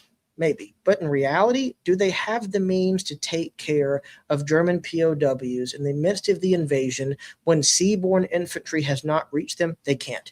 What happens if 40 Germans surrender to 4 men? You might be armed with semi-automatic and automatic weapons, but if they rush you, can you get them all, or do they have a chance? And that's kind of the mindset some of these guys have. So some of the paratroopers of the 101st had no problems doing what they had been briefed to do. Others didn't, and that's something that they weren't going to partake in. But the Germans, to an extent, are going to do the same. You see a lot of really, really, really terrible atrocities in the hedgerow fighting of Normandy by the Germans, the Americans, and the British. And it's really curious as to who started it. There are paratroopers of the 101st that reported seeing their friends or finding comrades that had been hung up in trees over German field gun positions that had been hacked to death with machetes that they were carrying, bayoneted to death. Some more macabre and grim accounts report guys finding American paratroopers that had their manhood removed before they were executed in cold blood, or even removed after they had been executed. So for a lot of these guys in their first taste of combat, they're seeing this firsthand, and that's a chain reaction of events, because some of these guys see this and they're like, well, if I surrender, this is what happens to me. And the next time they see a German soldier surrendering, they don't think twice about killing that soldier. Or worse, atrocities happen on both sides. And it's a minority, most certainly, compared to the overall combat action, but it still happens, and it has to be talked about because it was a reality. I mean, can you imagine, Luke, if CBS, CNN, or any mainstream news media with live footage cameras had been a part of the Normandy invasion? Doesn't matter for which side, that country's going to lose the war because people were not ready to handle the realities of what was taking place in the hedgerows. I remember hearing that during the premiere of Band of Brothers, they invited Spears out to France, and he Major Winters had to actually reach out and be like, "You're not going to be facing war crimes." I didn't realize that he had done it more than once in the movie or in the show. It seems to be like a one-off thing, but I mean, if you did it more than once, that would make sense why he was actually aptly nervous that he would get charged. In the show, they kind of frame it as this thin line of reality to myth. But it was a few isolated incidents. If memory serves me correctly, and I've got an excellent list of books here I'll pull out later, it was not a group that was as big as in the movie, but numerous small groups. And he wasn't alone. Like I said, Jumbo, oh gosh, I can't think of Jumbo's last name, who was a member of D506 and was with Spears, participated in it. And it's true. If you've watched Band of Brothers, Spears did shoot one of his own troopers. I think it was June 7th, maybe June 8th. And this individual, whose name I can't remember, was very intoxicated. Spears had given him an order and he refused it. This man started to reach for his weapon, and Spears told him, he said, "If you're going to reach for that, you better use it." He reached for it, and Spears shot him first. And if memory serves me correct, this individual, Jumbo, was nearby and said that he could hear the bottles of Calvados that this man had been drinking busting as the slugs of the 45 were entering him and killed him. And Spears was going to, there was going to be an investigation, but if memory serves me correctly, an officer of Dog Company was eventually killed the next day and nothing ever came of it. Man, I interviewed a World War II Philippines vet. He was in the army. He talked about when they took Manila, the infantry would take surrendered Japanese away and just pop them around the corner. When I was like in sixth grade, it's like, oh, well, interview Mr. Slessor from, oh, he's passed out. Yeah, I mean, it's just how it was, right? Like it is. And you know, the Mark Bando books, for anyone out there, are a must-have because they are some of the best, realistically, and the Coach K books, George Koskamaski, are phenomenal. But Bando got close with these guys at numerous reunions in the 60s, 70s, 80s, and 90s, and these guys started to open up and tell him everything. Now, not everyone did, but a lot of these guys did, and Bando was honest with it. You know, his most rare book is called Avenging Eagles, and it's the oh shoot, I actually read the title of it right here because I've got it right here. Don't know why I'm trying to remember it off the top of my head, but it's called Avenging Eagles, and it's called The Forbidden Tales of the 101st Airborne Division in World War II, and that's exactly what it is, of honest tales of combat, of life before the war, life during the war by the members of the 101st. Yeah, it's history. It is what it is. It is. All right, let's go. We got some paratroopers in. They seem to be, they have lost some of their things. So this is a photograph that is taken outside of Sainte-Marie-du-Mont, if memory serves me correctly. And for the historian nerds out there, hopefully, I got that right. It's been a while since I've looked at this one. But yes, they're currently using this as an identification. They've got an M1 rifle here with a flag attached to it. And yeah, we do see a lack of equipment. Musette bags being gone. We see some webbing there. And, you know, maybe it's one of those things of where they dropped their packs before they moved into the combat around this village, or if they were just ripped off in the jump. But as we get into the combat of it, you know, the 502nd had some pretty unique objectives for D-Day. One of them included knocking out a 4-gun, 122 millimeter battery that was located east of Saint-Germain-de-Verville, that the 2nd Battalion, 502nd, was to get into those gun emplacements and knock them out, and to destroy the German garrison that was located at an objective called W, X, Y, and Z. You have also securing the causeways number 3 and 4 off of Utah Beach and eliminating any German troops retreating off of the causeways as the 4th Infantry Division is eventually coming ashore, and then setting up roadblocks near the village of Fouquerville with the 1st Battalion, 502nd, and holding off any German counterattacks that are coming down if looking at a map here, from the northwest or so in that general area there. And so with the overall scattering of the 502nd, a lot of the members of the 502nd eventually found their way to where they were going to be, and some worked in mixed units. But the German 4-gun battery was destroyed in a bombing raid, and there were not any Germans at the battery site at all. But the German garrison at W, X, Y, and Z is going to be portrayed in the video game, of course, Brothers in Arms. But the real life counterparts to that were Harrison Summers of Baker 502, if memory serves me correctly, who is going to earn a Distinguished Service Cross for his actions that day. Private John Camion and Private William Burt, who are going to go through this building. It's a series of buildings. They weren't barracks. You can still go to them today, and you can still see the bullet impacts on these buildings. And Summers, Camion, and Burt are going to eliminate, in numbers fluctuate and vary, but anywhere from 60 to 80 German soldiers, realistically, just the three of them, eventually later two of them, Camion and Summers, going door to door, alternate who goes in first with the Thompson, and hosing down to the defenders who were described as not knowing what was happening, eating breakfast, sleeping in their beds, or just lounging around and about the house, not realizing that the Allied invasion of Normandy had arrived at their front doors. Well, that's a law of surprise. All right, and then next up, I see some interesting rifles here. Yes, we do. You'll actually see a captured Car 98 here by the trooper who was second from the right. And we can also notice just how some of his gears changed. Like I said, these M42s get pretty hot and toasty. We can see some parachutes that they've taken from their own chutes and wrapped around their necks. We've got a hodgepodge of how they've got their gear worn. We've got some of the gas mask bags there. But this is a photograph taken in the early hours as sunlight has came up on June 6th. If memory serves me correctly, this is near Fouquerville, Ravenouville. I do not believe this is near Marmion Farm, but I very well could be wrong on that, and I will accept when I'm wrong on that. But just a great photo of these guys on D-Day. Go ahead to the next one.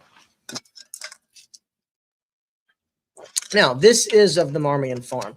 This is one of the more famous 101st photographs on D-Day. This was a hodgepodge of troopers from all different units gathering up at the Marmion Farm here under the command of Major John Stopka, who was XO of 3502.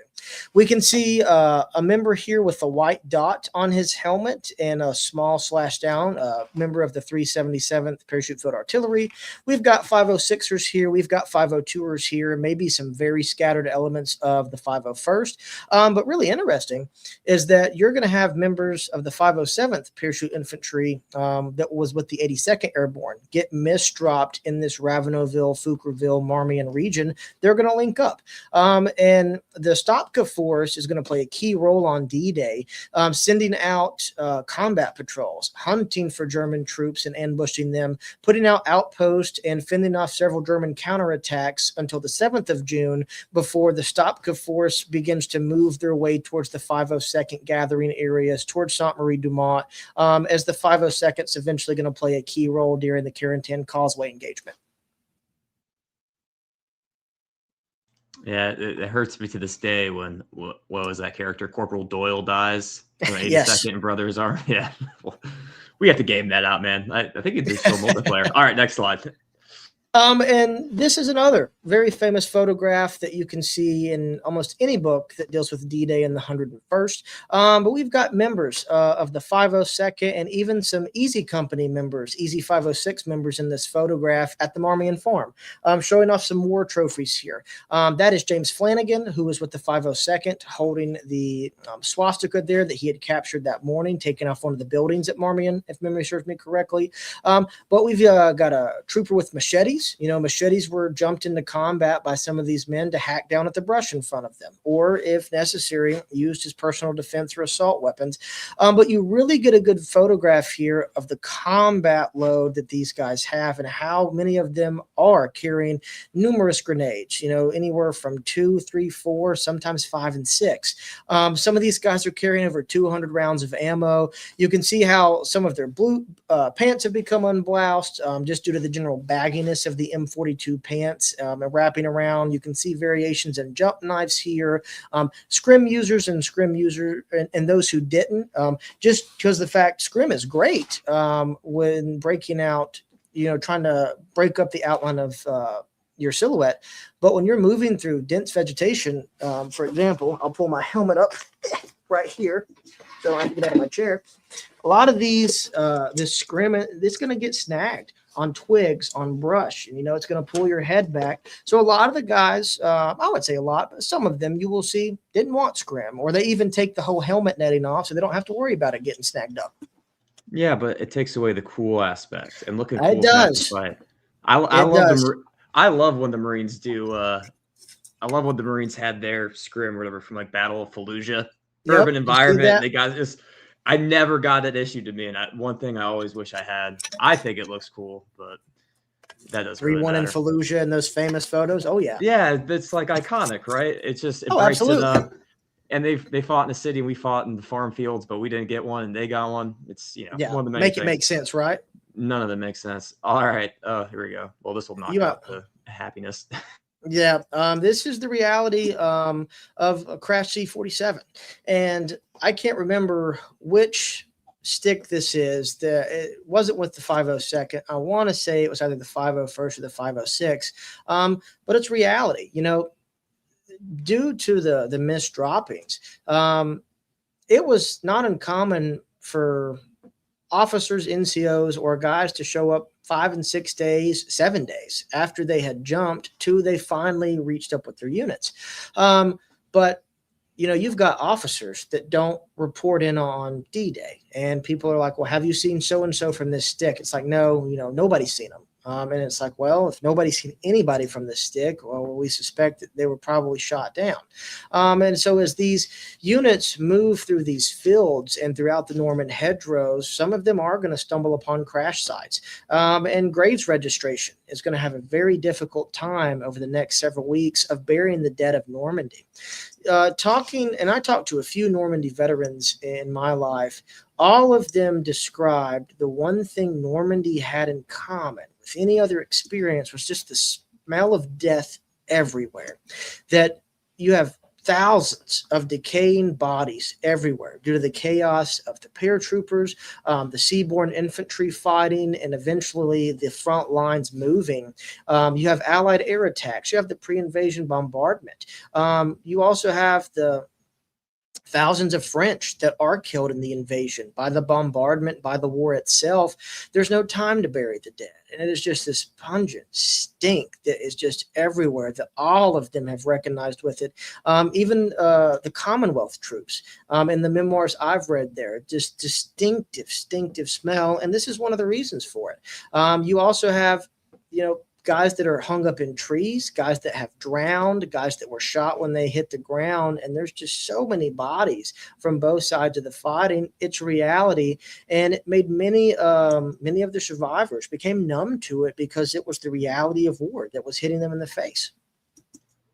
Yeah, man. And it's just like the scale of everything. Utah Beach is only a couple miles away. So you could run to Utah Beach in 20 minutes, if it was the perfect day, if you had a good pair of shoes. And it's just thousands of men are just compacted into this tiny distance. And I think that's something like when you look at the maps, if you don't look at the scale, right, you're like, I don't really know what this is. But when you look at the scale, you're like, oh, these guys are just right on top of each other. And it's great that you point that out. The amount of fighting realistically and chaos that ensues just from the paratrooper perspective of the Five-O-Deuce in the DZA area, from Fouquerville, where some of them were taken POW and got involved in some nasty house-to-house fighting, to Lieutenant Colonel Robert Cole and troopers of 3502 setting up behind Causeway number 3 and literally gunning down German soldiers as they are coming off of the beaches. There is fighting everywhere. And it's kind of one of the chaos and confusions of that night when these guys are jumping into combat. That the enemy is around you. You are in their back door. You've got gunfire sporadically, sometimes more heavily popping off near you. And, you know what American weapons sound like, but it's like, well, what distance is that? A lot of the guys that first night described hearing the firefighting, and every time they got to where the shooting was, they just saw bodies. People had gone, bodies from both sides. And some of these guys not even encountering German soldiers to engage with in combat, avoiding their patrols, but not getting to fire their weapon on the first day, just due to the circumstances and hiding from the patrols for those that were dropped deep behind enemy lines. And on top of that, you've got the seaborne soldiers eventually coming ashore at Utah Beach. So the German troops that are caught between DZA, Fouquerville, Ravenelville, Saint-Germain-de-Verville, Sainte-Marie-de-Mont, Poupeville are now caught between the paratroopers that are knocking on the door behind them, the infantry moving inland. A lot of them start to surrender. A lot of them are taken prisoner as more troops do come inland and they have proper means to take care of them. But then, you go a mile down the road and people are fighting like cats and dogs for their lives because there is no front line. And that's one of the things I try to tell people, that yes, you do have a beach invasion that's happening. For many of the troops that were dropped inland, the front line's ever changing. Literally, the front line is entirely around you depending on your circumstances in those early days. Yep. All right, let's move to the next one. And a shot of a mixture of 101st and an 82nd trooper on the very far left. You can always tell it's an 82nd trooper just by the American flag that's being worn on his shoulder there. You don't see that with the 101st. I believe there were two elements of the 101st. 350 I think they're HQ, and I want to say members of the regimental HQ 506 jumped in with American flags. The rest of the 101st did not. And it's one of those little details you see versus we see 82nd troopers, the majority of them jumping in with the stars and stripes and the 48 stars there on their right sleeve that would be over here. Is that flag reversed? Or is it like how it should be? I guess flag is exactly how it should be. Okay, yeah, because it throws me off that they reverse it, but these colors don't run. They for anyone that doesn't know, if you look at the modern representation, anytime you see a U.S. service member with the flag on their right shoulder, the U.S. has now reversed where the Union is, so that way the Union is facing forward. It's interesting to see anyways. And then we've got a great shot of some 5-O-Deucers here that have taken German prisoners on D-Day. And this photograph is taken. We can see the trooper closest to us has an M3 grease gun. You don't see a lot of them, but they were definitely present in Normandy. Another weapon that was generally liked and respected for its firepower that it could carry out. And it's significantly lighter compared to the Thompson. Thompson's heavy as hell compared to the grease gun. But for these German POWs, they were fortunate to be captured when they were. As more groups of paratroopers do get together, more POWs are being taken in some regards. And the POW interactions, it all depended on the individual trooper, what they had seen, what they had done that day, determined, the outcome for the German POWs. And it's the same thing for the Americans that are taking POW. Some of the Americans that are taking POW are treated somewhat decently by the Germans. Some are treated horribly. They're beaten. They have jaws broken. They're stripped of anything, clothing that they could take, and forced further into other areas. Some of them taken to St. Lo eventually. And then, you have some American POWs that are executed by the Germans just because it's this back and forth tug of war of the realities of the Second World War and what was happening. Now, this is one of the men that I definitely want to talk about, and definitely go to the next photograph there, Luke. It's a part of the same series here. But the man that we see from our perspective on the far right is Ben Schwab. And Schwab was a member of the Fox Company 502nd. He knew Joe Pistone very well of Fox 502. But Schwab earned a Silver Star on D-Day for his lone man charge of this German gun battery that he is personally credited with killing 8 of the German defenders. A hodgepodge group of Fox 502ers and some other elements of the 502nd come across this German battery on D-Day. And this is not the Holdy battery, if memory serves me correctly. This is definitely not the Braycore Manor battery. This is another battery, and maybe it was the Holdy. Can't recall off the top of my head now. There are numerous German gun batteries there, but Schwab is literally in this assault going to stand up and fire his M1 from his hip as he advances on the German position walking. And Joe Pistone and other members that are there are just stunned by this. Bullets are flying around, and he's just standing there, bayonet fixed, just plinking shot after shot as he's walking into this position. And they thought it was one of the most astounding things that they had ever seen. And they eventually knock out this gun battery here. The crew is killed, and Schwab was written up for an award for it, just for that brazen action. And that's one of many D-Day valor stories that you could tell. Like I said earlier about Harrison Summers and his action, to Ben Schwab, to other members of the 101st and what they did on D-Day. And this is another photograph series. Joe Pistone is on the left here, holding an M1 carbine, and we can see the gun that they've taken and knocked out here. You can see, once again, more of the equipment there. And then the next photograph is going to show some of the men that Schwab killed in his lone man assault into this gun battery position. It's brutal. It is. And you get a really good view into like the hedgerow, the denseness of it.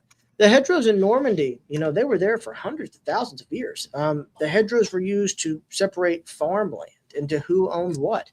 And so some of them with holes, you could literally crawl through them, but you can't go over them. They're too tall.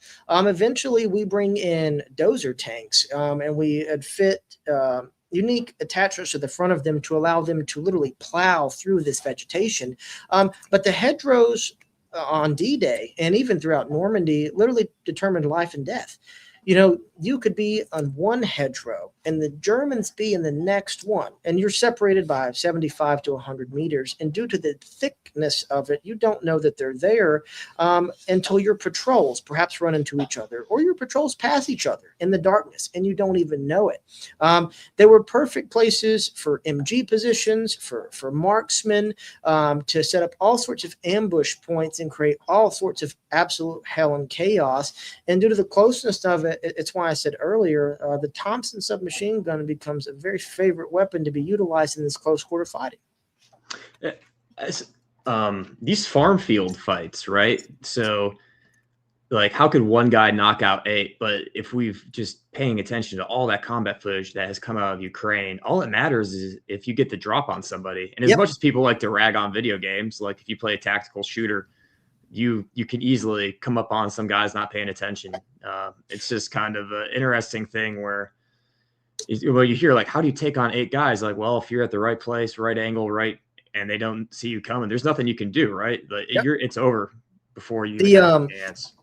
The amount of, like I said, sources that are made available from guys just willing to talk about the realities of combat. You take the right flank through a hedgerow around this one farm field, and perhaps the Germans that are there aren't paying attention. They don't have the flank. This might be their first taste of combat, because for a lot of the German troops in Normandy, this was their first taste of combat, and so their flanks aren't secured. And you've taken the right angle, and you have the drop on them, like you said. It's the right place, right time. It's the luck for it. Or in the example of Ben Schaub, it stunned them. A lot of these crazier actions that we hear, Schaub being one of them, various assaults that do take place in Normandy, it stunned the enemy and the Germans to see somebody just so blatantly stand up with disregard for their own life and not being able to react to that overall shock of seeing this figure that's just taking the time and working their way to you. Or even, it's the field of view effect. We only see combat through what we see here. If somebody's over here to my flank and I've got a machine gun that's pinning me down, or I've got a rifleman I'm engaging with, my field of view, my attention is directed right here. And that's one of the things about having your flank secured, is one of the utmost important aspects of combat, as you were even taught in the Marine Corps. But it's the chaos of having so many guys dropped everywhere, and the beauty, like I mentioned earlier, the chaos of the misdrop works in the favor of the paratroopers, because the Germans are going to have reports that the Americans were landing as far as Cherbourg and all the way behind Omaha Beach, not even all the way behind Omaha Beach, that German reinforcements are going to be so scattered about. And as the German troops are moving behind the Utah Beach area, you go through one farm field and it's fine. There's nobody there. You go through the next one and you just stumble across bodies of American and Germans. To the next field you come across, you're ambushed yourself, because there's just Americans everywhere. And I know we've talked about this, or you talked about this, but late war Germany, this is a static division that's defending it. So everyone thinks, oh, it's the SS. Everyone's always fighting the SS. It's like, no, you're probably fighting whoever they can put together. And if these guys are, they're your reserve, well, not reserve, but your more rear guard troops, they're artillery crews, they're supply guys, they're logistics guys. They're not, they're probably trained up to some base level standard. It's a professional military, and then you're going up against these highly motivated, all volunteer guys that have been gunning for this. They got the drop on you. They got that surprise on you. They're all younger men, early volunteers. It's just going to pay off dividends. So it kind of just makes more sense because you hear all these crazy stories of like one guy rushes in. You're like, how you? Well, yeah, it kind of does make sense though, right? So interesting perspective. Well, outside of like truly crack combat troops, because you do have some veterans, most certainly within the Osttroop and within the Germans stationed around Sainte-Marie-Église, Sainte-Marie-du-Mont, but the 6th Fallschirmjäger, headquartered at Saint-Côme-du-Mont, is definitely going to run head-to-head into the 501st and 3506 that far down south. And that is a very interesting fight to analyze of paratrooper versus paratrooper. And then eventually, the SS does get involved on 13 June with the counterattack to retake Carentan by the 17th SS there.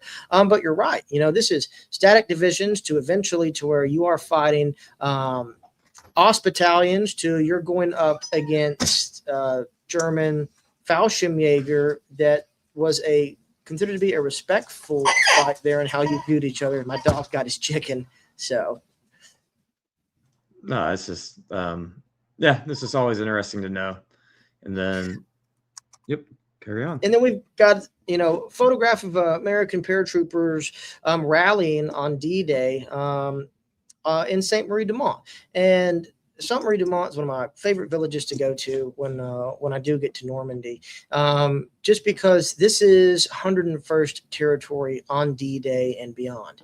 The church itself is beautiful and magnificent, but inside there's a confession box, and the confession box has 3 or 4, 5 or 6 bullet holes in the confession box still. And according to the stories in the legend, especially with Mark Bando and what has been passed down, some German troops were caught hiding in the confession box on D-Day, and some paratroopers of the 101st fired away at the confession box. Is nothing sacred? No. And this is This is a reality of a hedgerow foxhole. We see how dense these hedgerows are, the camouflage and the cover that they can provide, and the challenges of navigating hedgerow country. All elements of the Allied forces in Normandy are going to see the realities of hedgerow country, especially for tank crews coming along. These hedgerows are perfect for anti-tank guns to be hidden, anti-tank weapons that are being carried by infantry and their anti-tank teams to hide and set up the perfect ambush. And so the hedgerow country for these untested combat divisions is a hard learning curve for the realities of what they have to deal with. You can also see the condom in that last photograph. Yeah, I was gonna say you always sneak something in. And we have our M1A1 carbine, which it's more iconic, so they have at least 2 more condoms. But he has one over his barrel, and it's the paratrooper, and it's the paratrooper carbine. So like, what gets more paratrooper than that? Liberated exactly. I remember from our Iwo Jima one, you kind of slid stuff in, so I enjoy that. I do what I can. And so quick statistics here, and then, I'll let you ask questions if you've got them, Luke. I can talk about some more of the combat stories if you want to hear them. You tell me, my man. But this is statistics that I've done for the company that I represent in Normandy. And for those of you interested in Company C and learning of the 502nd, and once again, no shade thrown to Band of Brothers, they put the 101st and Airborne Studies on the map, but there are so many units out there that are incredibly unique. But there is a surviving memoir that you can find on Kindle that is written by a member of Charlie Company of the 502nd. Unfortunately, he passed away before the memoir was officially published, but he wrote the majority of it. And it is called The Last First Sergeant here by Leighton Black. I'll pull that up later. And he details an excellent experience of his time in the paratroopers, Normandy, what it was like for him, and the Carentan Causeway, and a very small fight that his unit takes place in. It's a fight for the Cabbage Patch, which is, if you've ever seen maps of the charge down Purple Heart Lane and the move down Purple Heart Lane before Lieutenant Colonel Robert Cole led a mixed bag of 502nders, mainly 3502, to charge the Ingu farm that earned him his Medal of Honor. The 1st Battalion of the 502nd, with C Company leading the way, comes up behind them and moves into an area known as the Cabbage Patch, where they fight a small personal war against German Fallschirmjäger in a cabbage patch. And literally, Black talks about cabbage exploding near them as bullets hit it, as shrapnel hits this, and they're engaging these Germans at incredibly close range, fighting and dying in a cabbage patch, while members of 3502 are fighting and dying at Ingu Farm, and you've got mortars and artillery being brought down from the Fallschirmjäger as they're retreating back into Carentan, and the true chaos of the lead into Carentan. But for Charlie Company, out of the approximately 140 troopers that made up the company, and by the time they were pulled off the line on the 29th of June, they had suffered 18 killed in action, 56 wounded in action, and 6 were missing in action. That's a total casualty rate of 57% for Normandy alone. That's over 1 out of every 2 men. So for what I represent, had I been in Normandy in the role that I take on, I would have known these men killed or those wounded and maimed had I come through unscathed. And that itself is going to stay with me, whether I jump into Market Garden, make it through the Battle of the Bulge, fight through Germany and come home. The Five-O-Deuce alone are going to suffer over 800 casualties in their short stay in Normandy alone. And the fighting on June 6th is very important for historians and today, most certainly. But for the Five-O-Deuce, in my opinion, some of their more prominent fame and their hardest fights are going to happen in the days that follows leading into Carentan and after Carentan, especially the charge across the Carentan Causeway. We're looking at 4 bridges less than a mile long in a straight line where the enemy has the high ground. They've got scattered Fallschirmjäger in this swampy marshland picking shots at you.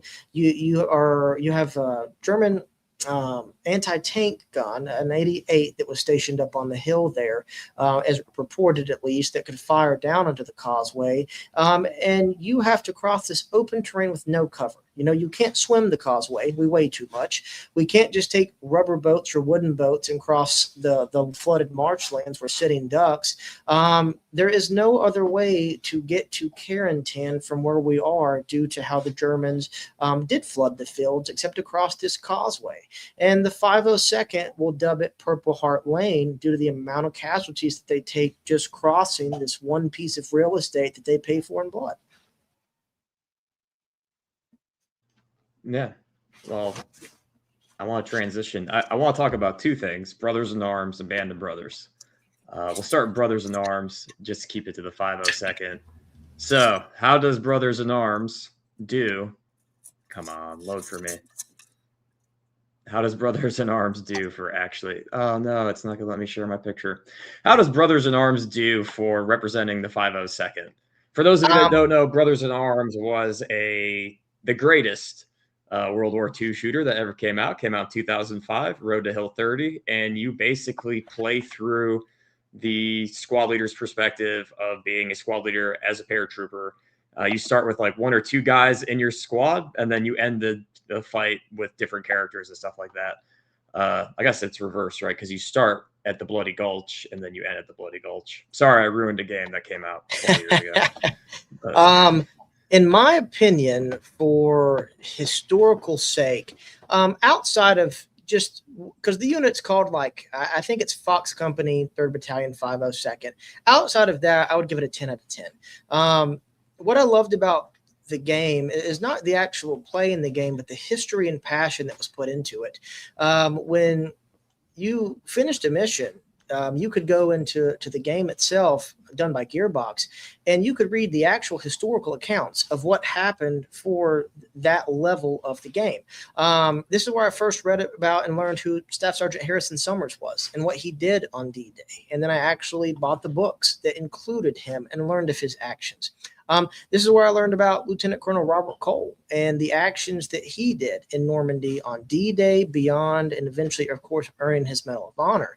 But the team that designed that game went to ground and took photographs and did their research to make this as realistic as possible, to honor the men of the Five-O-Deuce. And in my opinion, no other game has ever come close to bringing that much history to life, and to give you a real understanding of your decisions have an impact. When you played that game, if you were attacking this village and you had your base of fire and you had your assault element, and if one of your members of the assault element was killed, they did not appear in the next level. There were consequences for your actions, which really put the weight on being an NCO or an officer. Now that I'm an adult and have played through that again, that the actions that you decide, the decisions and the orders you give your men, that weighs on the real life men who fought in Normandy, let alone every war that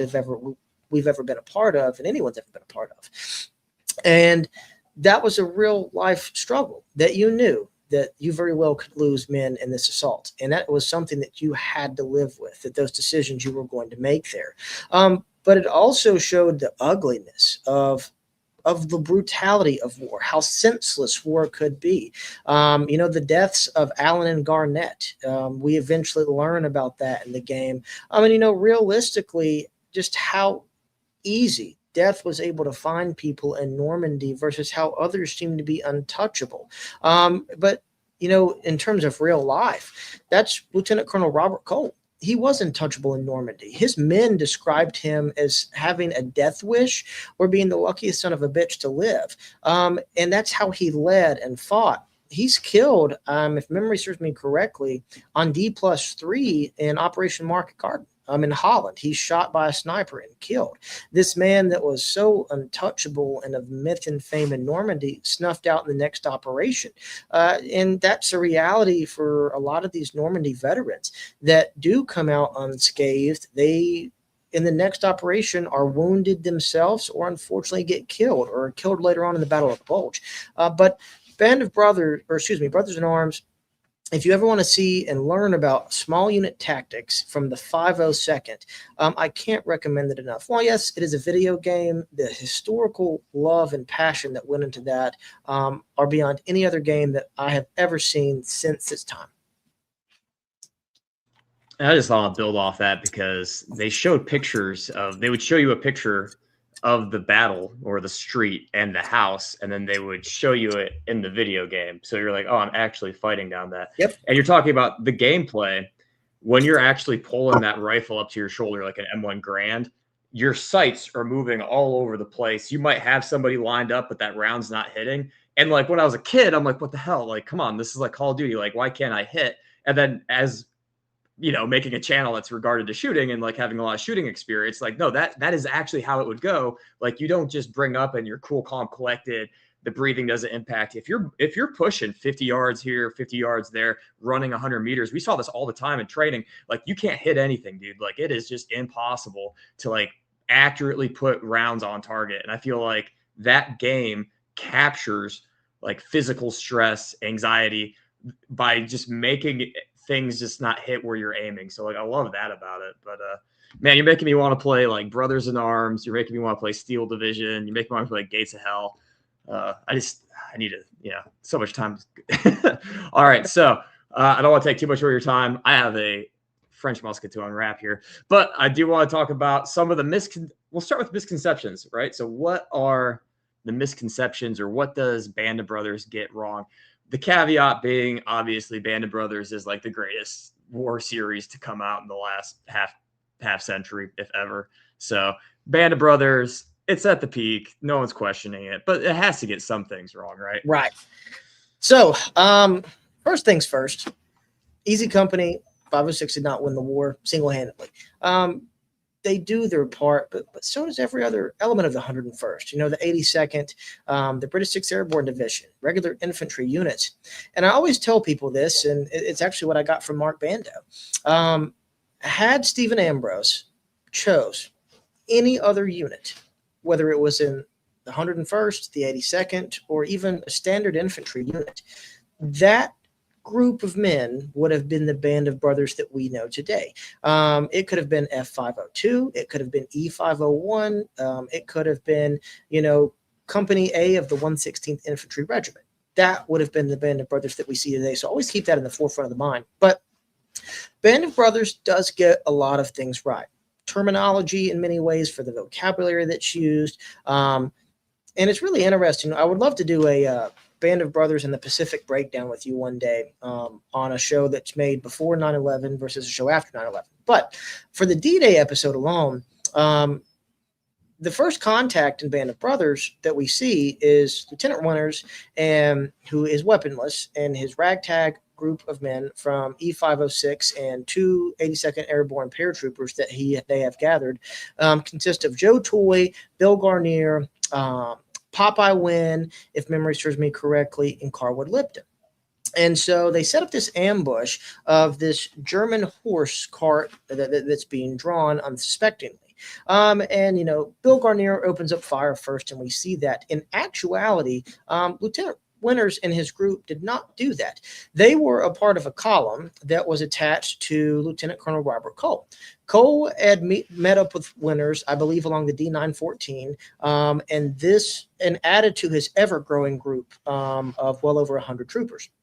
So the lead column, which was members of the 502nd, Dick Ladd, that I mentioned earlier, was a part of the ambush, is actually going to set this ambush of the German horse-drawn cart. So Easy Company at this point that's gathered with Cole is in the middle of the column. The front of the column creates the ambush. The Easy guys most certainly hear it. As they pass this, Bill Garnier does shoot the German horses that are already wounded, dead, or dying, saying, he shot them because they were German. But that is one thing that was taken out of historical context and used for artistic interpretation of what some of the combat that night was like, is that the Winters group did not set that ambush. The Winters group eventually does break off, though, and then they will eventually begin to assault and gather troops for their Break Corps Manor assault. But some other things about the D-Day episode that I can just think of off the top of my head is that there was a member of Fox, a few members of Fox Company 506 participate in the Bray Corps Manor assault. It wasn't just an easy company affair. For example, when we get to it, if you've seen the Bray Corps Manor assault, Bill Garnier is most famously quoted in that little scene of looking at Gerald Lorraine, who was Sink's Jeep driver, and saying, fucking Jeep jockey, after Lorraine misses these shots on these Germans fleeing the trenches, and we see Bill Garnier gun them down with a Thompson. In actuality, it was Bill Garnier who missed the fleeing Germans, and Gerald Lorraine is the one that gunned them down. And Lorraine is actually awarded a Silver Star for his actions at Bray Corps Manor. You have a hodgepodge of troopers that are involved there in the action, and it's like in the show, John Hall, who was a radio operator with Able 506, and gets killed in action there. Well, it actually wasn't a part of Able 506. It was John Hall's of Dog 506, if memory serves me correctly, that was killed in action in that assault there. But the assault, for the most part, is accurate. I would give it to 90% to actually how it happened and played out there. But when you see Buck Compton and Don Malarkey and Joe Toy making their assault and making hand signals to toss their grenades, those hand signals actually aren't from World War II. That is much later, Vietnam era and beyond, that were utilized there. And just due to, perhaps some historians not doing the proper research and things of that nature. But for the most part, since we're only talking about D-Day, for the most part, the D-Day episode is a fantastic episode that does show the chaos of the drop. You see the casualties, the wounded that have gathered. You see the dead paratroopers at some point in the trees, which was a reality of Normandy. A lot of those guys hung there for days, if not weeks, because, as a trooper that's moving on the ground, let's say I recognize some guys from my company, or even my stick, that were caught in the trees, shot and killed by the Germans. Because, the Germans knew that if they got down to the ground, they're going to get their weapons and kill them. It's a part of the war.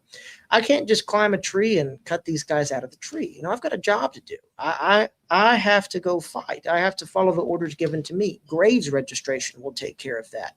And the Graves registration, troopers and soldiers in Normandy, they had probably one of the worst tasks, realistically, of recovering the dead, identifying the dead, and burying the dead, all across, and trying to find the dead. You've got thousands of people that are missing and dead there.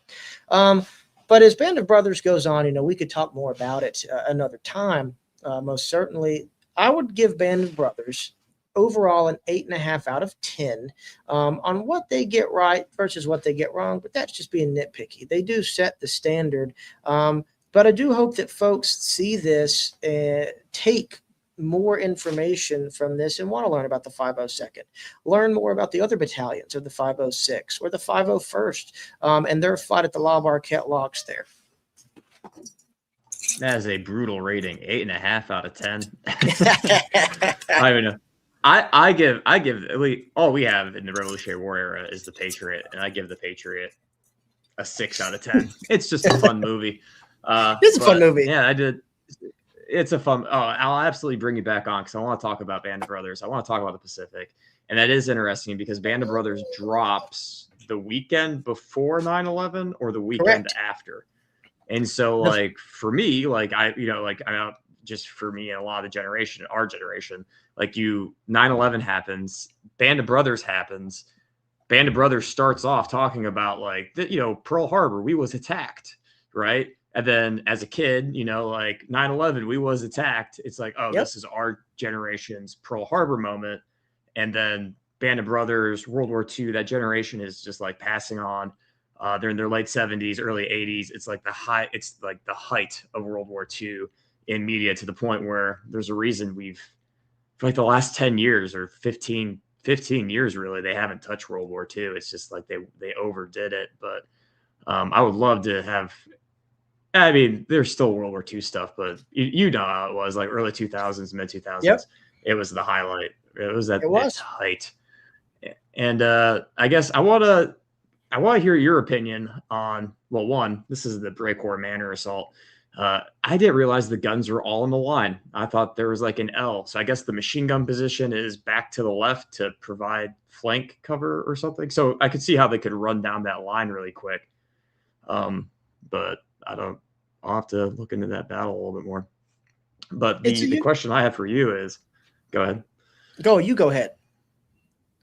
Oh, okay. No, I'll let you talk on that battle, and then I want to hear your perspective, because we have to remember that when Band of Brothers is written, it is basically a lot of the survivors, the Toccoa men that were the staff NCOs that had maintained a friendship over the years that went to the reunions. So you're getting the perspective of those guys. And some of the stuff was before the internet, before Facebook, before ways of like keeping in touch. Everybody knows like the famous one is Albert Blythe, right? He doesn't die in Normandy. Like he goes on and fights in Korea. There's like a lot of which is fair. Like that's, how does one know, right? But I'm just kind of interesting, like Stephen Ambrose, right? He's writing from such a, I mean, it's not wrong. It's just an interesting perspective to see that it's such a small group of men that are so tight knit. And that's why I wonder what your perspective is on that. And if you wonder why they kind of like blame some of the people. Yeah, I don't know. I don't want you to get canceled for going after Band of Brothers. I won't get canceled. An interesting perspective. Well, if I do get canceled, so be it. But you're right, though. A lot of the direction and attitudes of some people in that show are written off this cadre that got close to Ambrose or was put into contact with Ambrose. For example, Captain Sobel in the show, by many of the men, was hated well before they went into combat. However, if you read, for example, Don Malarkey's account, and if you read some of the other accounts and listen to what the men have to say, they credited him in many ways with a lot of their survival, just because of the toughness that he grilled them with. And Sobel was no coward. Sobel on D-Day is going to jump into combat. I believe he was attached to the regimental HQ at the 506. If memory serves me correct on that, but he jumps into combat on D-Day, assaults a German machine gun nest by himself, grenades it, kills the crew, and is awarded a Bronze Star. Far from a coward. And after the war, Captain Sobel was invited to some of the reunions by the E506 guys, doesn't appear. Unfortunately, attempted to take his own life, and that failed, and just kind of lived out a sad few rest of the years of his life. But a lot of that animosity was taken from the officer's perspective. For example, although Winters is seen as a great American hero, and his actions and his leadership most certainly do that, Winters did not like Sobel. And that was definitely taken firsthand and put into Band of Brothers by Ambrose in the book. And other members did, versus Don Malarkey, however, on the other hand, viewed it a totally different way. You've got, for example, Cobb, who is wounded in the plane. And he was wounded before they jumped, and in the show is just kind of seen as this aggressive and mean and kind of a bitter man. His family had complaints and issues about that, saying that's not the guy that we knew. He wasn't like that. He was sweet and endearing, and kind. So it's really interesting to see the influence that some of the more notable figures of the show do have on Ambrose. And that's where I always tell people, when you do read these memoirs, you can't just read Winters' memoir. If you want to do a deep dive, you've got to read everybody's memoir. You have to look at their interviews, because human memory is flawed. Certain men will remember D-Day. And even though that might have been side by side, their experience is totally different just because of how they saw the war through their own eyes.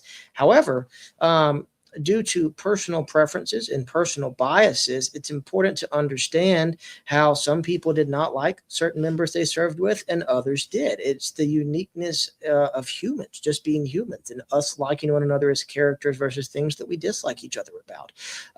It would have been really unique had Ambrose done a proper, and I say proper just because I'm not a fan of how Ambrose does approach a lot of his work, a proper dive with all the members that possibly could have served with Easy Company and gotten their opinions.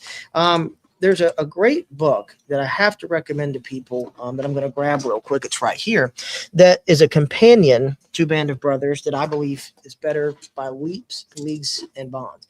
And it is called Fighting Fox Company. It is written by Terry Poser and Bill Brown, and it is about Fox Company 506 during World War II. And they reached out and got a hold with as many veterans as they could and their families to tell a proper story of all the men involved with Fox Company that they could.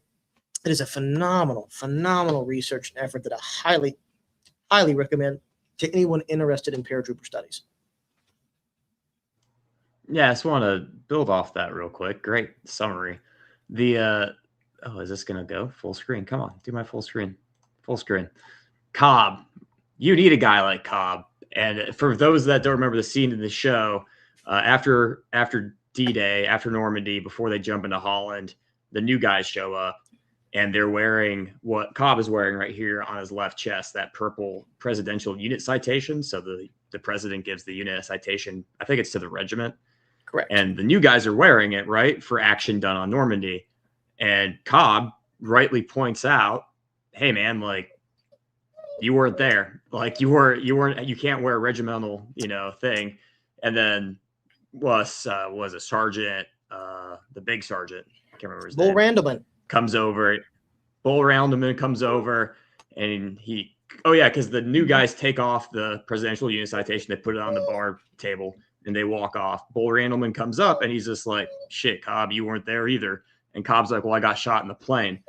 But, like, you need somebody like Cobb to kind of knock the new guys down, right? Like, you're not coming into this organization as an equal. You're subservient to leadership. So my opinions have changed on Cobb. And then what was the other part I want to talk about? Yeah, well, we could come back. We'll do a whole thing on Band of Brothers. I'll do Band of Brothers over the Pacific. The Pacific sucks. I didn't enjoy it at all. It's just Marines. It makes the Marine Corps. It just makes the Marine Corps look so awful. They just look so like. I'm gonna, they bitch, moan, and complain. It's just like, all right, yeah, but like they're professional fighters, and I wonder if that kind of ties into the post 9/11. Oh, Dick Winters. I'll close with this, and then I'll let you close. But there was a really good podcast on the 20 years after Band of Brothers came out, and it covered every episode by episode every week. Highly recommended it. HBO puts it out. And what was great about that is that you get to find out that Dick Winters he's no joke. Like, in the show, he comes off as very like soft, like caring, all this sort of stuff. And they're like, no, Dick Winters like ran a tight ship. Like, he was not the kind of guy you mess around with. They talked about, like, when they first shot the scene from D-Day, Dick Winters is like, they show him the scene. He's like, all right, this is you on D-Day, like looking lost. And he's like, I would never have been lost. I knew what I was doing. Like, he was like that kind of, he was a professional soldier. So, like, yeah, I could see how you have a company commander. I think he's battalion XO at the end of the war, and he could butt heads with Captain Sobel. And that's just like how officers are. If you're leading, to be in an elite organization like the paratroopers, and then to be a leader of a whole company of paratroopers, you got to have confidence. You got to have drive. You're a competitive person by default. Like, you can't not be competitive. And when you have so many competitive people, especially in the officer class, like it happens to this day. Like, officers still they have their own internal politics. So that's all I'll let you close out, Zach. Yeah.